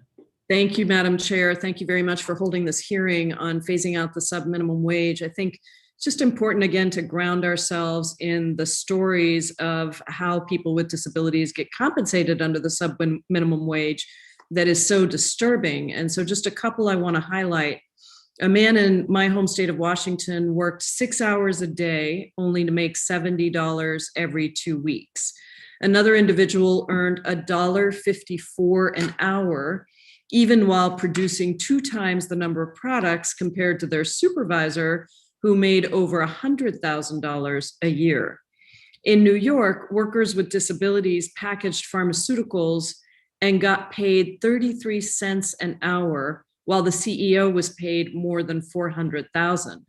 I think if everyone understood that Americans with disabilities are getting paid less than their coworkers for doing the same job because of an 80-year-old law, I think they'd be horrified. I'm proud that Seattle became the first city government to eliminate the sub-minimum wage, and that my home state of Washington is one of 7 states that has abolished it as well. Mr. Lewis, in your testimony, you talk about how there was a time when you thought the sub-minimum wage made sense. And you talked about how you provided work to blind folks as a manager of a sheltered workshop where people with disability work in clusters separate from other workers. But then you were able to successfully transition nearly all your workers into competitive integrated employment. What was it that led you to realize that your workers were capable of more? Thank you for that question, because that was that epiphany. I think that was the pivotal moment for me. One, in your opening comments, I think that you speak to a big problem. This is happening in a vacuum, and most of the people, when they're made aware, do find that it is atrocious. Then they fall subject to the existing misconception that people with disabilities don't have the capacity, and this is the least we can do to at least give them quality of life. but that's not balanced with the tools and strategies that are necessary to change that particular outcome. And that's what happened. We were thinking we were doing the right thing. But when we realized that if we implemented other strategies that we weren't aware of, we could create other opportunities. And I also think that it's important to recognize when we talk about looking forward to what could happen, that we look at what has happened. The data from Maine was back in 2015, but if you look at the data, there was an increase in employment of people with disabilities. If you start citing data from 2019 to 2020, we all know why those numbers were different than what the progression shown, and hopefully we'll return to that upward employability of people with disabilities post-pandemic. Again, I know that my testimony here today is probably not going to change the minds of those individuals who have been convinced that 14C is the right thing to do. But I can stand here or sit here as an example to say, I've been there. I understand that that's how you feel, and just charge you with really reaching out and finding out more truth to what is possible when we really look toward a more positive future. Lastly, I will say, I believe the Congresswoman said she was from Iowa when she was talking about her example. I thought that she was going to talk about the turkey farm incident, but I'm sure that what she was talking about was not the turkey farm, because the turkey farm was really the demonstration of how the 14C really does lead to just a horrific outcome. And I know that people say that's an anomaly, but as long as it's legal, it still remains a possibility. Thank you, Mr. Lewis. Let me stay on that for a minute and go to Ms. Kopstein, because one of the things that always strikes me about this argument is we're talking about how wages are portrayed in terms of a person's worth. I mean, that's really, we're saying to people with disabilities, we think you're worth much less and we're going to pay you much less. And that really, really troubles me. For anybody, regardless of their abilities, there's support we need to give. There's things we need to do for people to be successful. But it bothers me to see sort of how the wage gets pulled into a person's worth. Ms. Kopstein, in your testimony, you speak compellingly about how your daughter was able to gain full-time employment and a decent living wage with benefits. What would you say to other parents who believe that the sub-minimum wage is necessary for their kids to have jobs? I think you've nailed one of the key issues in this discussion. That is, a person should not be defined by one variable alone, productivity. A person is multidimensional, can bring different uniques and talents. My daughter's productivity may be lower while working at Costco compared to other of her co-workers who perform the same task, but she brings other attributes to the job that may not be measurable. And therefore, the wages in a company that has the foresight to hire people of different abilities with diversity, their bottom lines actually have been shown to be higher than their peers without that element of diversity. And so this would also address the motivation of employers. That's the inherent reason to hire people with disabilities, because of the multidimensional talents that they bring to a job. Thank you. Thank you, Madam Chair. I yield back. Thank you. Okay, Mr. Representative Good, are you on the platform, sir? Yes, ma'am, I am here. Okay. Thank you, Madam Chairman. Thank you to our witnesses, and thank you again, Madam Chairman. Work in and of itself is invaluable in the dignity it provides, along with satisfying a God-created need that we all have to contribute and be productive. In fact, we often identify ourselves by what we do. That is typically the first question we ask when we meet someone, because we all gain a tremendous amount of pride and self-worth from what we do. And I appreciate those employers and those organizations who are willing to stretch a little and give a break or a helping hand to those who are disadvantaged or at risk in some way. Both my wife and son actually work for a company that helps folks in these situations to obtain employment and to succeed in the workplace. Again, folks who are disadvantaged in some way or at risk in some way and need some help in obtaining and succeeding at employment. But Democrats seem to see discrimination in everything, whether based on race, gender, or disability. Democrats seem to look with contempt on all employers and job creators and presume the worst of intentions on those hiring and paying American workers. The fact is, there's value in providing employers a greater ability to hire someone who, because of some personal limitations, may not be able to perform at the same level of a typical employee. And the fact is, there's value in providing disabled employees more opportunities for employment, even if it's a specially reduced rate for those unable to obtain employment at standards rates.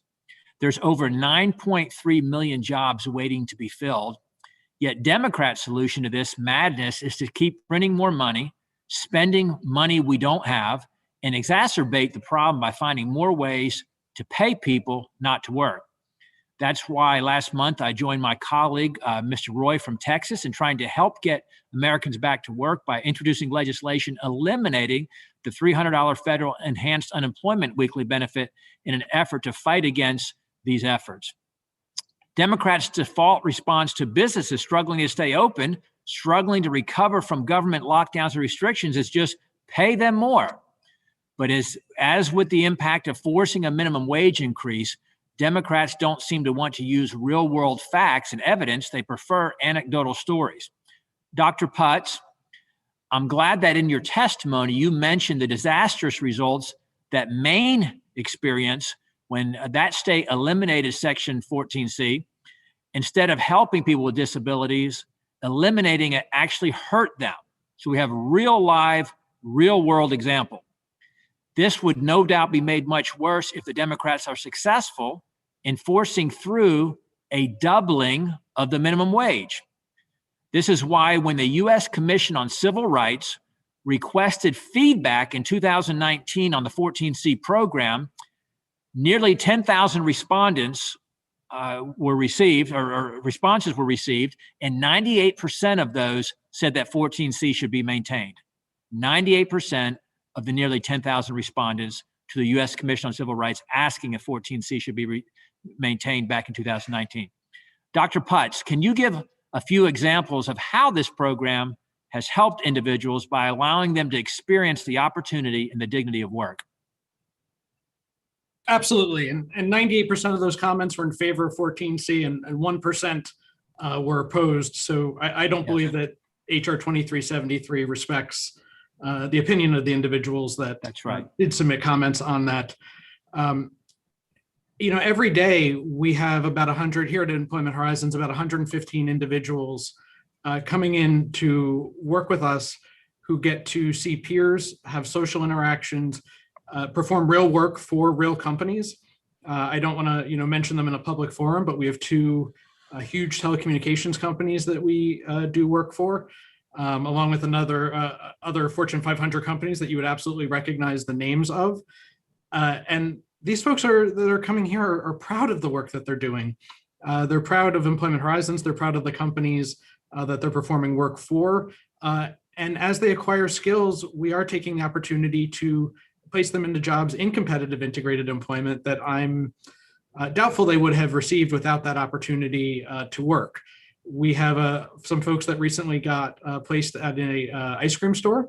We have somebody recently placed in a local food store to us. I can talk about folks from the past that have worked in movie theaters and other settings, and the skills that they've acquired from their 14C employment has allowed that to happen.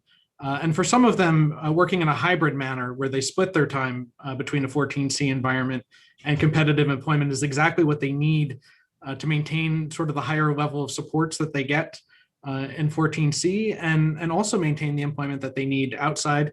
And we support them in both of those options. Thank you, Dr. Putz. I yield back, Madam Chair. Thank you very much. Now, Representative Mervin, you recognize. Madam Chair, thank you very much. I would like to thank all the witnesses. Have been in Congress as a freshman member for 7 months. One of the more memorable things that I'm going to take with me is John Anton, when you high-fived after your speech and celebrated doing such a phenomenal job. I want to commend you for all of that and for what you did and your contribution towards this. With that, my question is for Ms. Kopstein. In your written testimony, you mentioned the importance of the effective job supports and accommodations in helping your daughter Monica succeed in her job at Costco. Can you say more about the specific supports and accommodations she has received and how they have helped her? Yes, certainly. The reasonable accommodations that Monica has received, actually because her job coach has educated Costco about who she is and has communicated about any needs that might arise.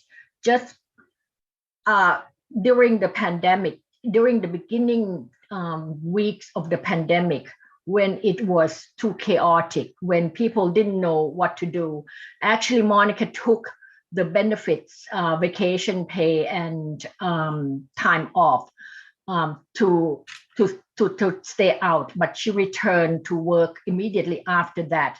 And she was able to be assigned work schedule early in the day when it's not so busy and when she is usually more productive. In fact, Costco has assigned her work schedule to recognize that. Costco has allowed Monica to take frequent time off for doctor's visits and also has exempted her from doing front-end tasks that are usually required of other front-end workers. For instance, she does not have to do shopping cart duties, which would be deemed too dangerous for her. She would not have to check membership cards at the front door. And they've tried to put her in to fold clothes and tidy up merchandise, but they found that was not the best suited skill. So she's really good at packing and unpacking merchandise into shopping cart, but that too was not something that she was born with. Her job coach had worked very hard with Monica to teach her this skill because, among other things, she has challenges in spatial planning, but she has prevailed. Someone in Monica's position is required to count the number of items in the shopping cart, but Monica is really not accurate in counting, and we're not talking about counting to 100. We're talking about counting to maybe 7 or so, as long as she can communicate and say that something is underneath the shopping cart. So some of those accommodations and flexibility has enabled Monica to thrive and be successful in her job, along with the job support she's received. Thank you, Ms. Kopstein. Mr. Lewis, how can competitive grants under the Transformation of Competitive Integrated Employment Act help 14C certificate holders leverage what they have learned about working with people with disabilities in an employment setting in order to shift to a focus on competitive integrated employment? That's a very good question. I'd like to add to the description of the job that was just given. Again, this is learned. So even in the individual's inability to count to a specific number, you could set up a little jig that allows her to put the contents in a container that only allows for the specific number that you want. So it's not even, I could brainstorm any number of ideas, but only do that because I've transitioned into my understanding of thinking out of the box and being creative around these employment options. The grants themselves will help us not only create an environment that the states who want to really invest in this and the centers that want to invest in this can continue to build on those learned behaviors, build on those best practices, but share them in a real way. I'll give a real quick example of something that I think is important here as well. As long as we continue to see people with disabilities as so uniquely different that we can't relate to it, we will continue to feel that we need to take care of these less fortunates. But if you look at the research that the Office of Disability Employment Policy has been doing to build on the customized employment strategies, customized employment is the strategy that's used to help people with significant disabilities get to work by engaging in what they call the discovery process, integration of job coaching and supported employment, and some job carving. All those sound like unfamiliar terms, but discovery is just what every As an able-bodied person, before I went blind, I discovered every day because I had the opportunity to be engaged in different extracurricular activities. And even my first job at a grocery store had me experiencing a lot of different things. So I found out what I was good at, what I liked, what I didn't like. People with disabilities don't do that. We are out of time. We're past So, time. Okay, well, thank you very much. I want to yield now to Representative Fitzgerald. Is Representative Fitzgerald on the platform? Thank you. Thank you very much, Madam Chair. I just wanted to highlight, after kind of thinking through some of the centers that could, and I'm not exactly positive on each one of the arrangements, but there are a number of them that are nonprofits within my district. And so the question is, there's kind of this misconception, I think, that employers are motivated by financial incentives, but fact of the matter is, I think the model could fall apart if, in fact, there was, something less than just an incentive to increase those. So I'm wondering if Dr. Putz could comment on that part of it, because I'm worried we could, without any intention, do some damage here that maybe we're unaware of. I think you would, and I want to correct, I guess, some of the misconceptions, if I could, about the financial aspects of this, because I've heard a few even just today in terms of how the model works. There really is no financial incentive for an organization like Employment Horizons to have a 14C certificate. We don't make any additional money off of the contracts that we run by having one. In fact, my 14C program in our workshop actually loses money. If we break even, we would consider that a pretty good year. The way that the payment actually works, and we've heard some of the misconceptions about that this morning, is that we know on average how long a particular task takes non-disabled folks to do. And just to make the math very easy, if we know that the average is 10 widgets produced an hour and the prevailing wage is $10 an hour, then each widget is worth $1. And so, the average productivity in our shop is somewhere between 20 and 25% at any given moment. And so the 14C certificate allows us that if we need to hire 4 or 5 individuals to complete 100% productivity work, we can go ahead and do that. We're still providing a more intense supervision than a regular employer in the community is. And so there's actually added costs for us in having a 14C certificate, but it's our mission to provide those employment opportunities. And so that's simply how we operate. And I do think, when you talk about the more global model, that with 14C, if that were to go away, you would be losing both employment opportunities and also these instructional and training opportunities for a large number of folks. Yeah, very good. I mean, my concern is just, let's do no harm. And thank you very much. I'll yield back. Thank you to the ranking member. Thank you. I appreciate that. And, just looking and following up on that, I think it's important to realize, and Dr. Putz, you mentioned the learning potential that people have and what you do to help people develop skills that they can use. Maybe you could explain a little bit or elaborate a little bit on what you help people with. Absolutely. So a large part of working in any setting is developing the soft skills. It's things as simple as showing up to work on time, and how do you take feedback from a supervisor, and how do you work cooperatively, the things that we all learn from having work experiences, especially some of those first and early work experiences that we have. But it's also really important for organizations like ours to make sure that we are introducing individuals with disabilities to the world of work beyond the 14C setting. So one of the things that we do is we have a Discover Your Community program, where we take individuals from our 14C settings out to local employers so that they can learn about jobs that exist in the community. Because if you've not had a lot of work experience, you may not realize the things that you see every day are actually jobs. We do job sampling, where we take folks from our 14C settings and give them paid opportunities to try out jobs at local employers. And we learn a lot about what their skills are. They learn a lot about what they like and don't like in a work setting, which makes it easier then to place folks.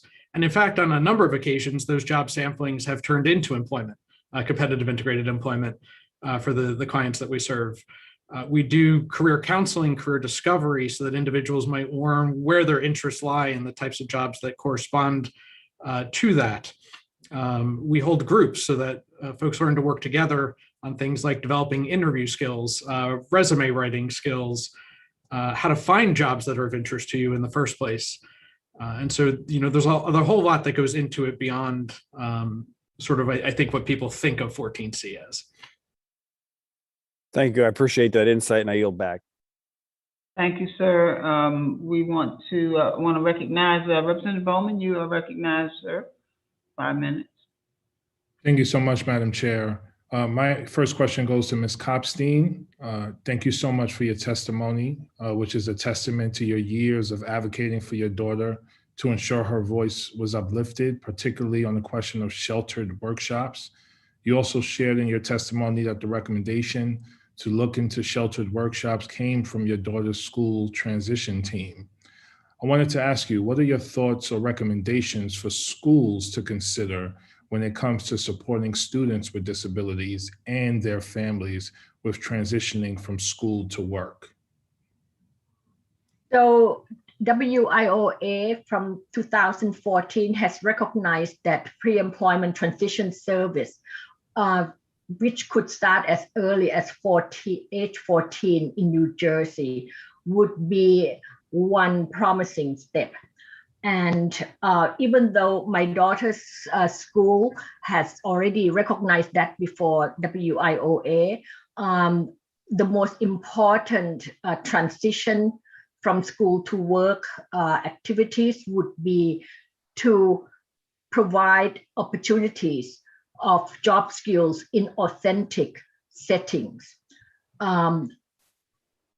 where students could learn skills in those integrated settings, because then they would not have to unlearn the skills, even if the students might be learning in the classroom. To transfer the learned skill from the classroom to outside of the classroom represents another learning step. Another important aspect is to recognize the presumption that everyone has the ability, the presumption that everyone can work, rather than having to limit the growth, the learning growth in a straight line by looking at work readiness skill. Now, work readiness skill is important. However, if someone, a typical person, is tested for his or her own work readiness skill, I would say that many of us would not be able to achieve what we've been able to, but people with disabilities and many in the special education schools and in sheltered workshops are limited because they are not able to pass all of the job readiness skills that in fact are obstacles. So the presumption of ability to work is really key to the success. Thank you, Ms. Kopstein. Mr. Lewis, I would love for you to share your thoughts on the same question. What more can be happening in our K-12 school settings to set up students with disabilities and better prepare them for the world of work? Yeah, as I was alluding to earlier, giving them the same experiences that our able-bodied students get. I think that one of the things we talked about in our group was people with disabilities don't get opportunities to experience bad jobs, real bad jobs in the real world, so that they can understand what they like, what they don't like. And I want to be very clear, I'm not trying to throw out the baby with the bathwater. I need to make sure that everyone understands that all of the good things that we're talking about, even Dr. Putz is talking about, can be done without the 14C certificate.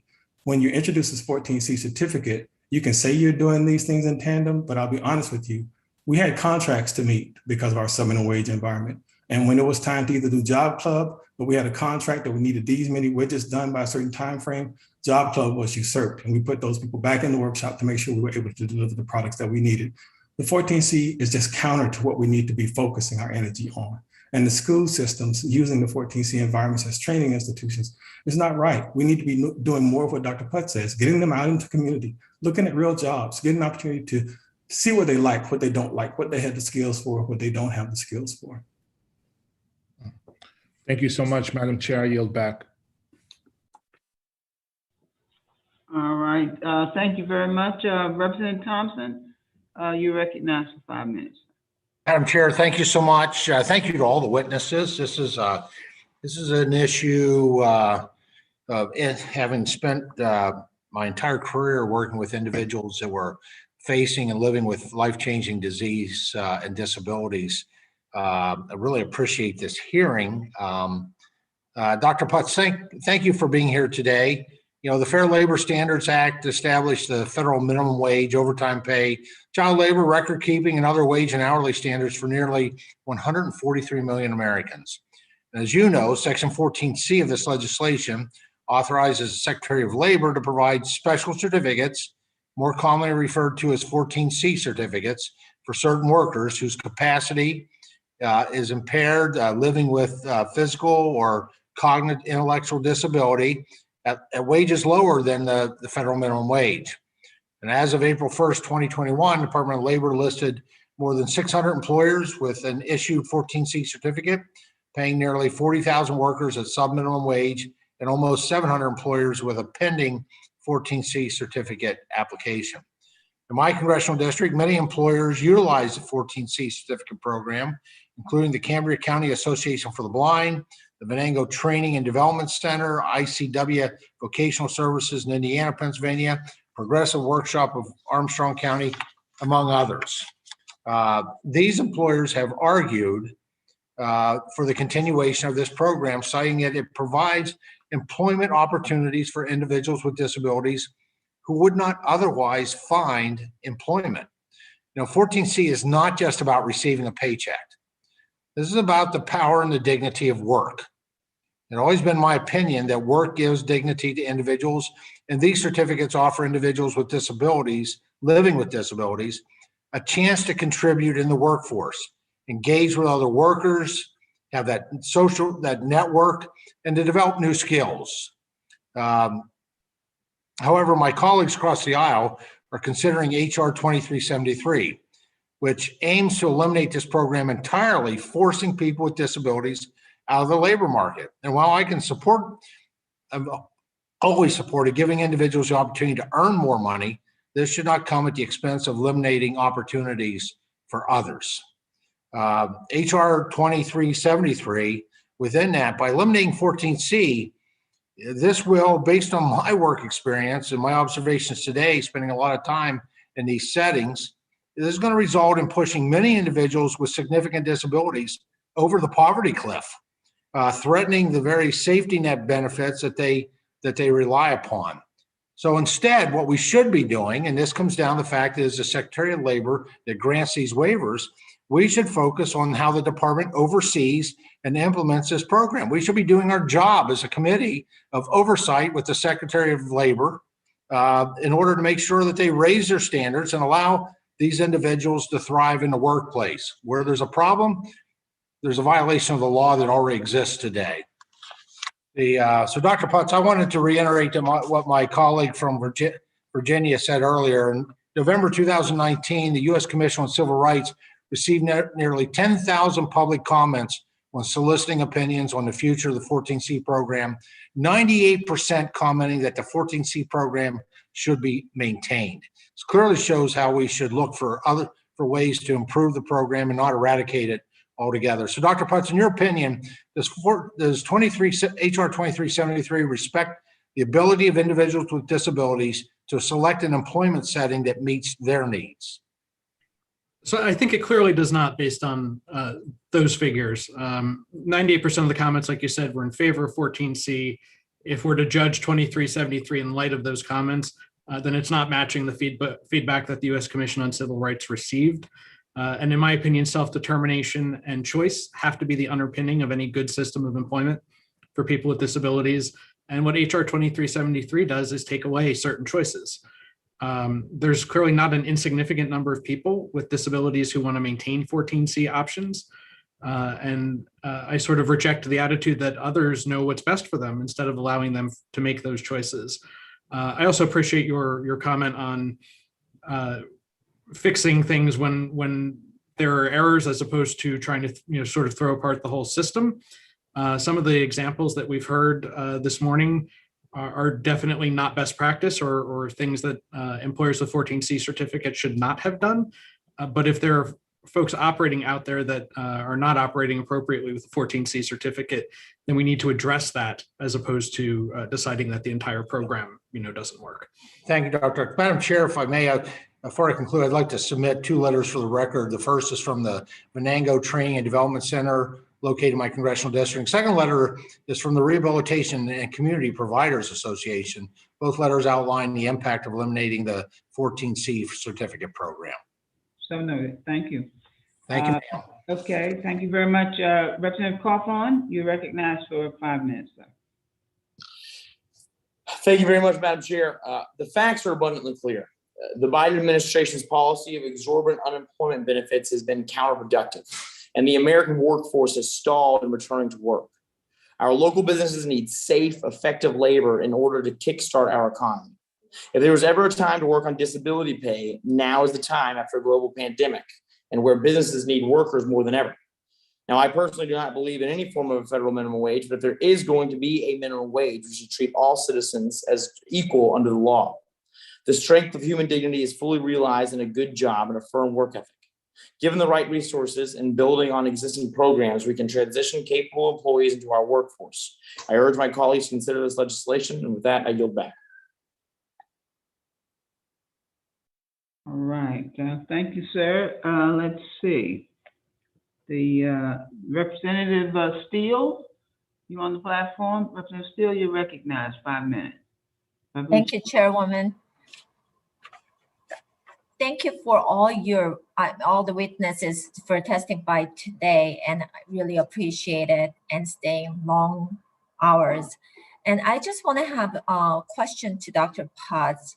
Hopefully everyone agrees that individuals with disabilities should have access to employment opportunities, and Congress should empower people to make the best choice for themselves. Should we respect the abilities of individuals with disabilities to select an employment setting the best meets their needs? Who should make that decision? Should Congress take away options available to individuals with disabilities? Thank you for that question. As somebody who works in the vocational rehabilitation field, choice is really the primary thing that we support. And all of us get to make choices about the employment settings that we work in. And so people with disabilities really should not be treated any differently by Congress or any other organization. And so I think it's important that we recognize that there are people that may make a choice that is different than the one that we would make, or that we might make for a family member, and that we have to preserve that wide range of choices. And so I don't think that 2373 allows for that. And everyone's situation really is so different that we have to allow them, and in conjunction with their family and other supportive others, to make the choice for the situation that best fits their needs. Thank you for that answer. I have a second question. If someone in California loses the ability to use Section 14C of the Fair Labor Standards Act, can organizations like yours, Employment Horizon, successfully transition everyone to another opportunity in a competitive, integrated employment setting? So the data we've seen so far suggests no. There are certainly individuals that could and would be transitioned into competitive integrated employment. I don't believe they would be working the same number of hours that they are now, and ultimately they would probably earn less pay overall. But certain folks would be able to be placed in competitive integrated employment. My fear is that there's a large number, and some folks also would take advantage of the opportunity either to retire or to move into day programs due to age or other factors. So who I worry about are the folks that are in the middle, the clients we serve that are not going to be able to be placed in the competitive integrated employment, or don't want competitive integrated employment. and the folks that want to do more or want to continue working and don't want to be in a day program or retire. And those are the individuals that I really worry about in this situation. Thank you very much. I yield back. And thank you. Let me recognize the chair of the full committee, Representative Scott. You are recognized, sir. Thank you, Madam Chair, and thank you for this hearing. First, I'd like to introduce a letter for the record, asking us to introduce a letter for the record from Representative Kathy McMorris Rogers in support of the legislation. Noted. Thank you. Thank you.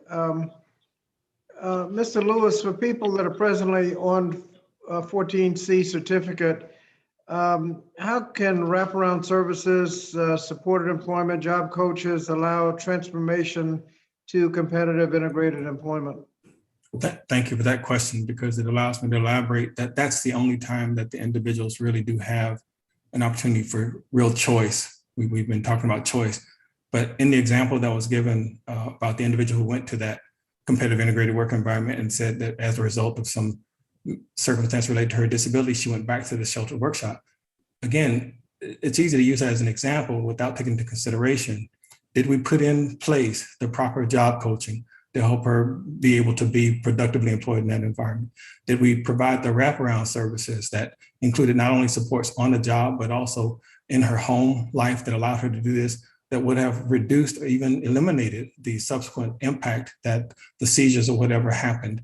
There doesn't seem to be a legitimacy in saying that those same supports that were provided in that segregated environment could not have been provided in a competitive integrated work environment. And once you get an opportunity to be exposed to all of those supports in that opportunity, I think that it's common knowledge that anybody on this committee would make the choice to be in a more integrated work environment, making a better wage, hopefully with better benefits. I don't see how anyone could say that choice would be different. Mr. Lewis, are you aware of any programs that give wage subsidies to help bring up the pay? Yeah, I mean, I could give many examples. One that speaks to me, to my heart, is when my brother was employed at the workshop in Georgia. Not only was he given kind of a wage subsidy because they were saying that they wanted to make sure he didn't lose his Social Security benefit, in those instances where his productivity did end up, based on that flawed commensurate wage formula, make more than he was eligible for, what they would do is they would put money back to actually reduce his income, never even give him the opportunity to make enough money to escape public assistance. Well, if you can give us, if you could provide for the record those kinds of programs, we'd appreciate it. Yes, sir. Dr. Putz, one of the problems we have with this issue is that the Supreme Court has spoken with the Olmstead decision about getting people into the least restrictive environment. The Americans with Disabilities Act has prohibited discrimination. Disability advocates are coming to a consensus that 14C is obsolete. In fact, several states have just eliminated 14C altogether. And the number of 14C certificates is going down. And so one problem we have is the debate seems to be, if it's not over already, it's on the way to being over. You indicated that you shouldn't end it without a reasonable replacement. How does this legislation serve as a reasonable replacement for 14C? Well, unfortunately, I don't think this legislation does serve as a reasonable replacement for 14C. Okay, in that case, what provisions would be necessary to serve as a replacement? You know, I can give you some of my sense, but this might go beyond my expertise here. One of the things that certainly could be looked at is subsidized wages, so that organizations like Employment Horizons could pay the individual with a disability the prevailing wage or the minimum wage. The individual then earn a full wage and hopefully be able to come off of other forms of public assistance, but without making it impossible for organizations like ours to continue operating. My issue with 2373 as it stands, and I want to be clear, is I want individuals with disabilities to earn as much as they possibly can and to have as much career mobility as they possibly can. I just don't think that we're in a situation, at least the situation yet, where we can do that by simply shutting down 14C. And this legislation puts money into states in disseminating information and best practices. But the ultimate reality is that right now employers have access to individuals with disabilities, and yet only 20% or so of individuals with disabilities are in the labor force. And so it's not that employers don't have access to these individuals. We're looking at grant funding to change the hearts and minds of employers, and I don't think grant funding can do that. Okay, thank you. Mr. Lewis, both ranking members of both subcommittees and Dr. Putz have indicated that if we eliminate 14C, there will be some people that won't be choosing between $2 an hour or $7.25 an hour, but they'll be choosing between $2.50 an hour or they'll lose their job. What happens to the people that cannot get into competitive integrated employment if 14C is eliminated? So first, I'd like to offer the perceived impact that eliminating 14C, and again, we're not eliminating, we're phasing out the use of it, would have on the unemployment rate. Well, the act was introduced in 1938, and the employment rate of people with disabilities has hovered around 75, unemployment rate has hovered around 75 to 80% for these many years, except for the last few, when there has been an increase in the employment rate of people with disabilities. So 14C existed in those years. The only thing that's really changed is the move toward eliminating the use of 14C, toward engaging in competitive integrated employment strategy. So I think that's important to note. And I'm sorry, I went to that without answering your question, if you could really. Well, what happens, what can we do for those who may lose their job? Good, so what we need to understand is that 80% that's unemployed now, they're the ones who are currently being adversely impacted because 14C exists. It shapes the minds, paradigms, and perception of employers around the capacity of people with disabilities. But we see now that those individuals who have been unemployed are gradually becoming employed in a competitive integrated environment. So I think that that in itself signals that we're on the right path. We're moving toward the right trajectory. Thank you. Thank you, Madam Chair. You're back. Thank you, Mr. Chairman. Mr. Grothman of Wisconsin, who's a member of the full committee, but not a member of either of these subcommittees, is joining us today, and he's requested to wave onto the subcommittee and to ask questions of the witness. So, Mr. Grothman, you are now recognized for 5 minutes. Thank you. I can't think of a bill I have more of an interest in this session, and it's not a positive one. I like our chairman, but first of all, I'd like to make a statement. Before I begin my questioning, I'd like to submit the following documents into the record: a statement in support of 14C and a full array of employment choices for individuals with disabilities from the Disabilities Service Providers Network, a statement in opposition to 2373, the Transformation to Competitive Integrated Employment Act from the A-Team, a great grassroots advocacy organization, and finally, my constituent friend Yael Curzon, her personal story of her experience working both in the community and with her CRP called Northwoods. So noted. So thank you. Now, I would also beg members of the committee, before we ever take any vote on this, to personally tour some of these facilities themselves. I have 10 in my district. I don't know how anybody could tour these facilities and see how happy the employees are to have a 30 or 35 hour a week job like their siblings and friends. To get rid of it, I just think you're taking such a wonderful choice away from people. And I think it's quite frankly anti-helping these people to have Big Brother come in and say you can't have that option. I have talked to people who move to something in the community. Either that job is a 6 or 7 hour job instead of a 30-hour job, or they just don't like it because they like so much the current settings. And it is so arrogant to force these people to work in the community when they would prefer to work in these facilities. And I beg other members of the committee to tour these facilities in their district. Now, Dr. Putz, couple things. we have been told by one of the other committee members that people want to get out of these facilities and everybody would rather work in the community. I don't find that true when I talk to people. I find people who worked in the community and regret it and want to get back. But I want you to comment on that quickly. And I'll go back to everyone as an individual. There are absolutely folks that are very happy working in a 14C setting and wish to remain there.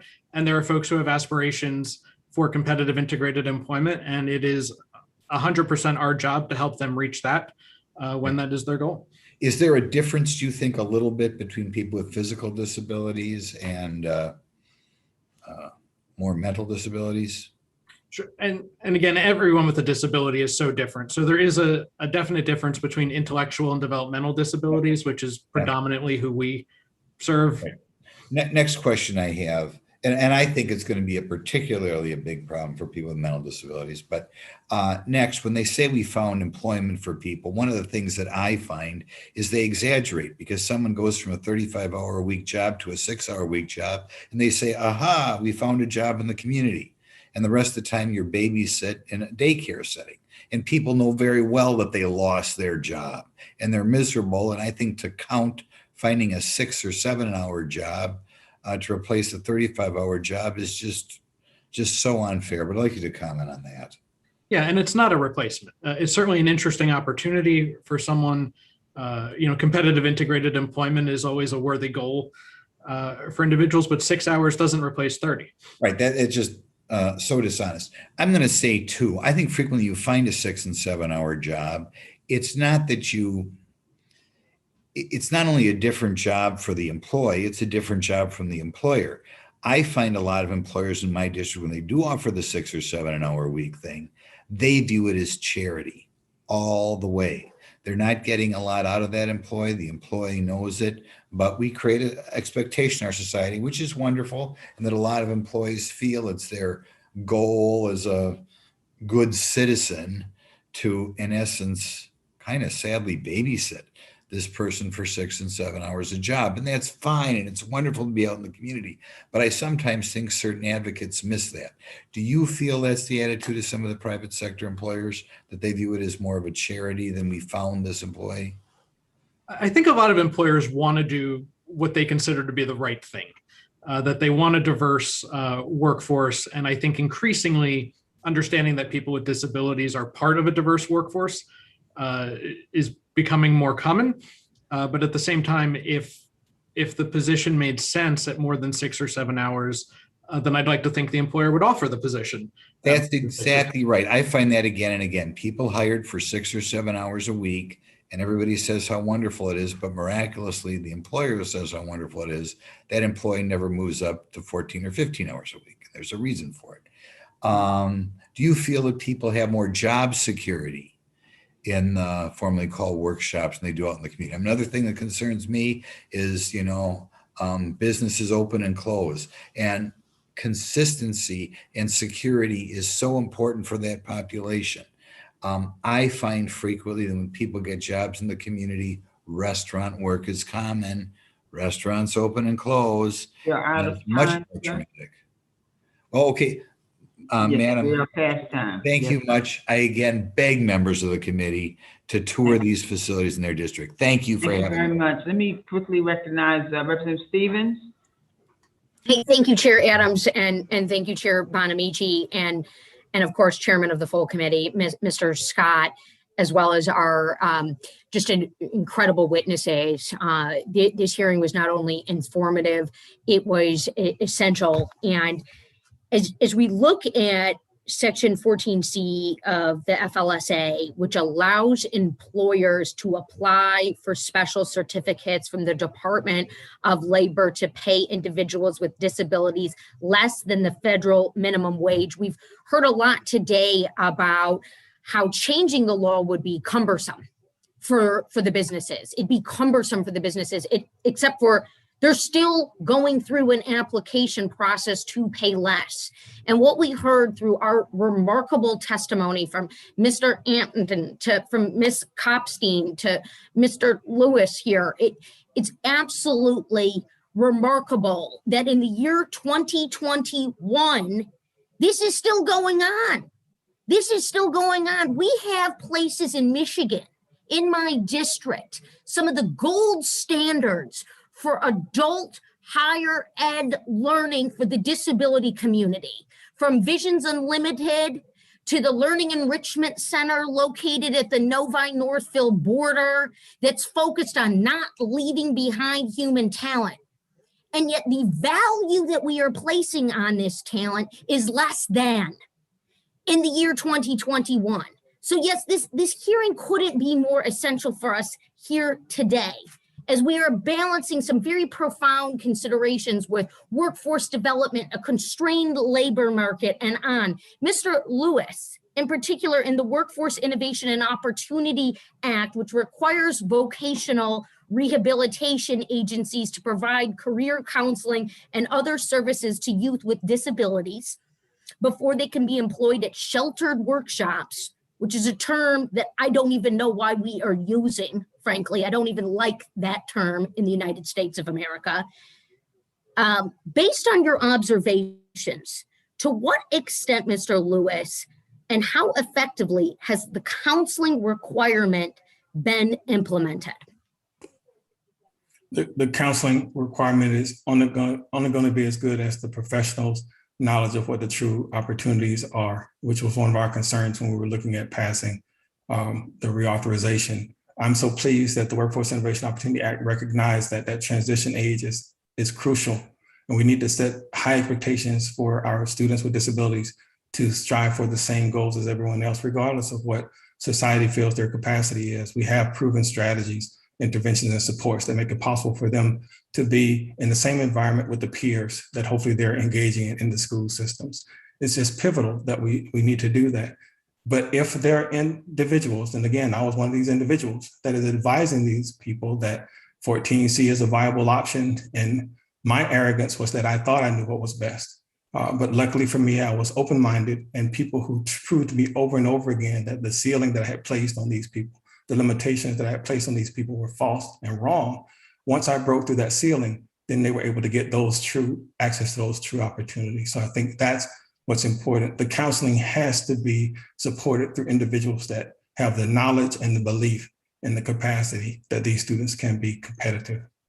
Great, thank you so much. And I know we are over on our hearing time, but just allow me again to thank you for your work, to thank you for your testimony. God bless you and your families, Mr. Lewis, Ms. Kopstein, and Mr. Anton. You are remarkable individuals and part of the progress that we are making for the people in the 117th legislative session of the United States House of Representatives. Thank you, Madam Chair, and I yield back. And thank you very much. And let me remind my colleagues that pursuant to committee practice, materials for submission for the record hearing must be submitted to the committee clerk within 14 days following the last day of the hearing. So by the close of business on August 4th, preferably in Microsoft Word format. The materials submitted must address the subject matter of the hearing.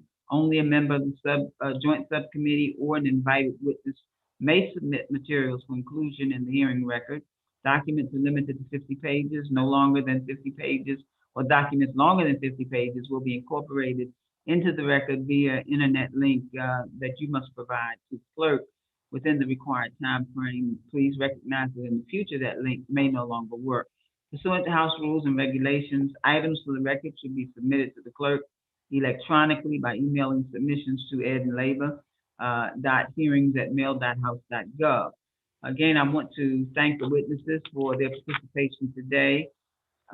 Members of the Joint Subcommittee may have some additional questions for you, and we ask the witnesses to please respond to those in writing. The hearing record will be held open for 14 days in order to receive those responses. I want to remind my colleagues that pursuant to committee practice, witness questions for the hearing record must be submitted to the majority committee staff by committee clerk within 7 days. The questions submitted must address the subject matter of the hearing. I want to recognize the distinguished chair of the CRHS subcommittee, ranking member.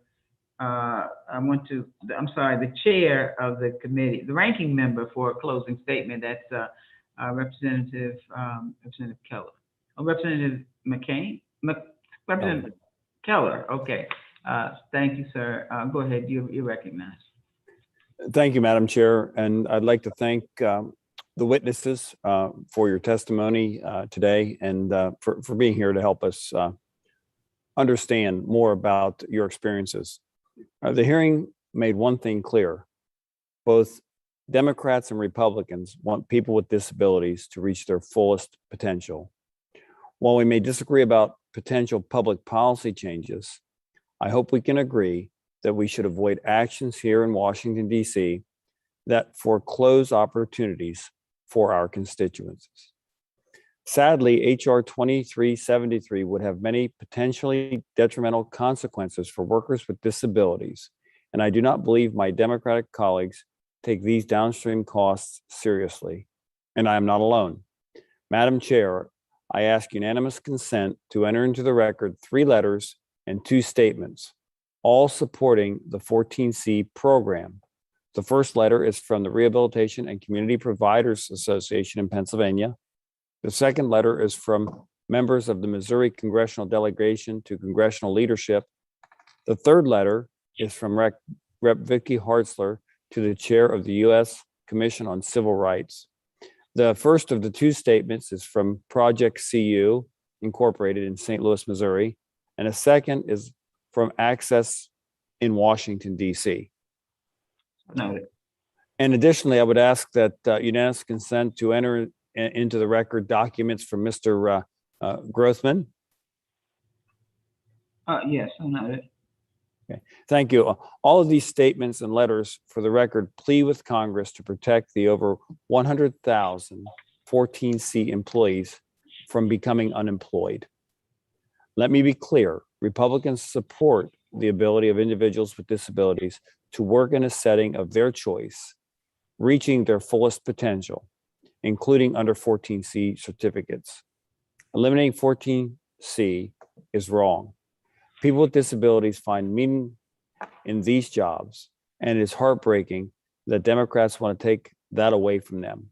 I want to help individuals with disabilities find the best and highest paying jobs possible for their unique circumstances. I thank you, thank the witnesses, and I appreciate the helpful testimony. I yield back. Thank you. I want to recognize now the distinguished chair of the Civil Rights and Human Services Subcommittee, Chair Bonamici, for your closing statement. Thank you so much, Chair Adams, and thank you again to our witnesses for your insight, for your expertise, really sharing your stories with us. It really makes a difference. And as we heard today, clearly, this 14C subminimum wage is a relic of an era when employers were legally permitted to discriminate against individuals with disabilities in the workplace. That era is long over. Since the passage of the Fair Labor Standards Act in 1938, Congress has taken several historic steps to make sure that children with disabilities have access to free and appropriate education, that people with developmental disabilities can access services and individualized supports, and that all Americans with disabilities have equal opportunities.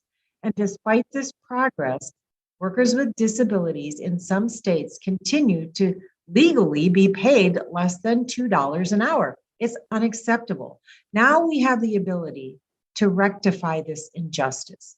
By passing the Transformation to Competitive Employment Act, we can protect the civil rights of workers with disabilities and join states across the country in supporting workers with disabilities and helping them succeed in competitive and integrated work. So thank you again to our witnesses, and I yield back now to Chair Adams. Thank you, Chair Bonamici. I want to recognize the distinguished ranking member of the Civil Rights Human Services Subcommittee, Ranking Member McClain. You're recognized for your closing statement, ma'am. Thank you, Madam Chair. As I said during my question time, members of Congress must not let our passions get the best of us. We need to evaluate legislation using facts. Feelings are not important in determining legislation, but our constituents care more about how our actions actions affect them than they do about how we felt about our vote. And the facts show that Democrats will eliminate jobs for individuals with disability if they pass H.R. 2373. Dr. Putz acknowledged some 14C3 employees may secure competitive integrated employment, but a majority of them will not. Eliminating job opportunities is not why our constituents sent us to Congress. Democrats attempt to institute a one-size-fits-all competitive integrated employment world ignores the legitimate instances when 14C3 environment is appropriate. The Democrats' bill will also fail to consider other important entity in the equation: employers. Businesses do not have unlimited resources, and not all of them will be able to afford to offer individuals with disabilities a position on staff if the Democrats' proposal is enacted. I believe current law offers individuals with disabilities the chance to contribute, engage with other workers, and develop new skills. There is dignity in work, and no amount of taxpayer funding can change the fact that H.R. 2373 will strip this dignity away from too many workers. We must respect workers' choices. We must make sure different workers have different work environments to pick from. We must carefully weigh the evidence, and the facts do not support the Democrats' position. Thank you to all of the witnesses for your contributions today. I wish you the absolute very best. And thank you, Madam Chair. I yield back. And thank you. I want to recognize myself now for the purpose of making my closing statement. Thank you all for an engaging conversation. Thank you to our witnesses for sharing your expertise and advocacy.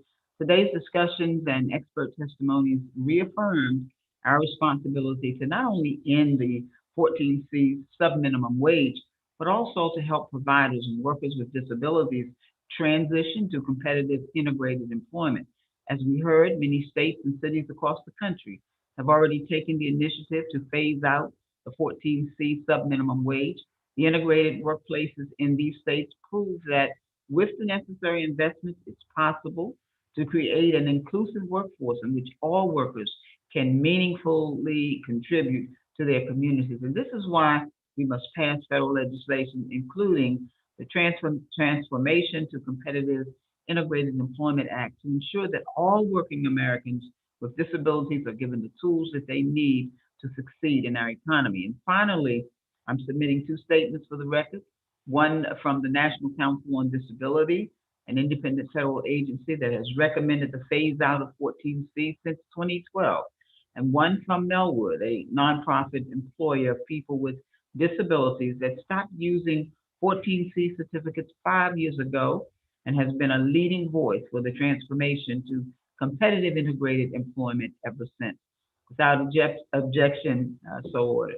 The letter from the NCD's chair states that the transformation to competitive integrative employment, HR 2373, would provide, and I quote, states and individual providers with resources from subject matter experts in order to transform their business and program models away from the outdated subminimum wage model and into a new model that supports opportunities to enter competitive integrated employment. The letter from CEO of Melwood states that, and as I quote, as one of the largest employers of people with disabilities on the East Coast and as an employer that formerly held a 14C certificate, we firmly believe Congress should act in the use of these certificates and embrace the future of disability employment policy that acknowledges all the work over the past many decades to improve opportunities for people to live, work, and to play in their communities.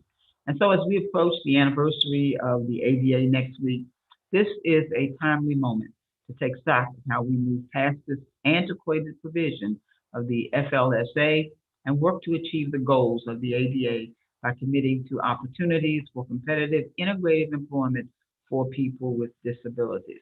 If there is no further business and without objection, The joint subcommittee stands adjourned.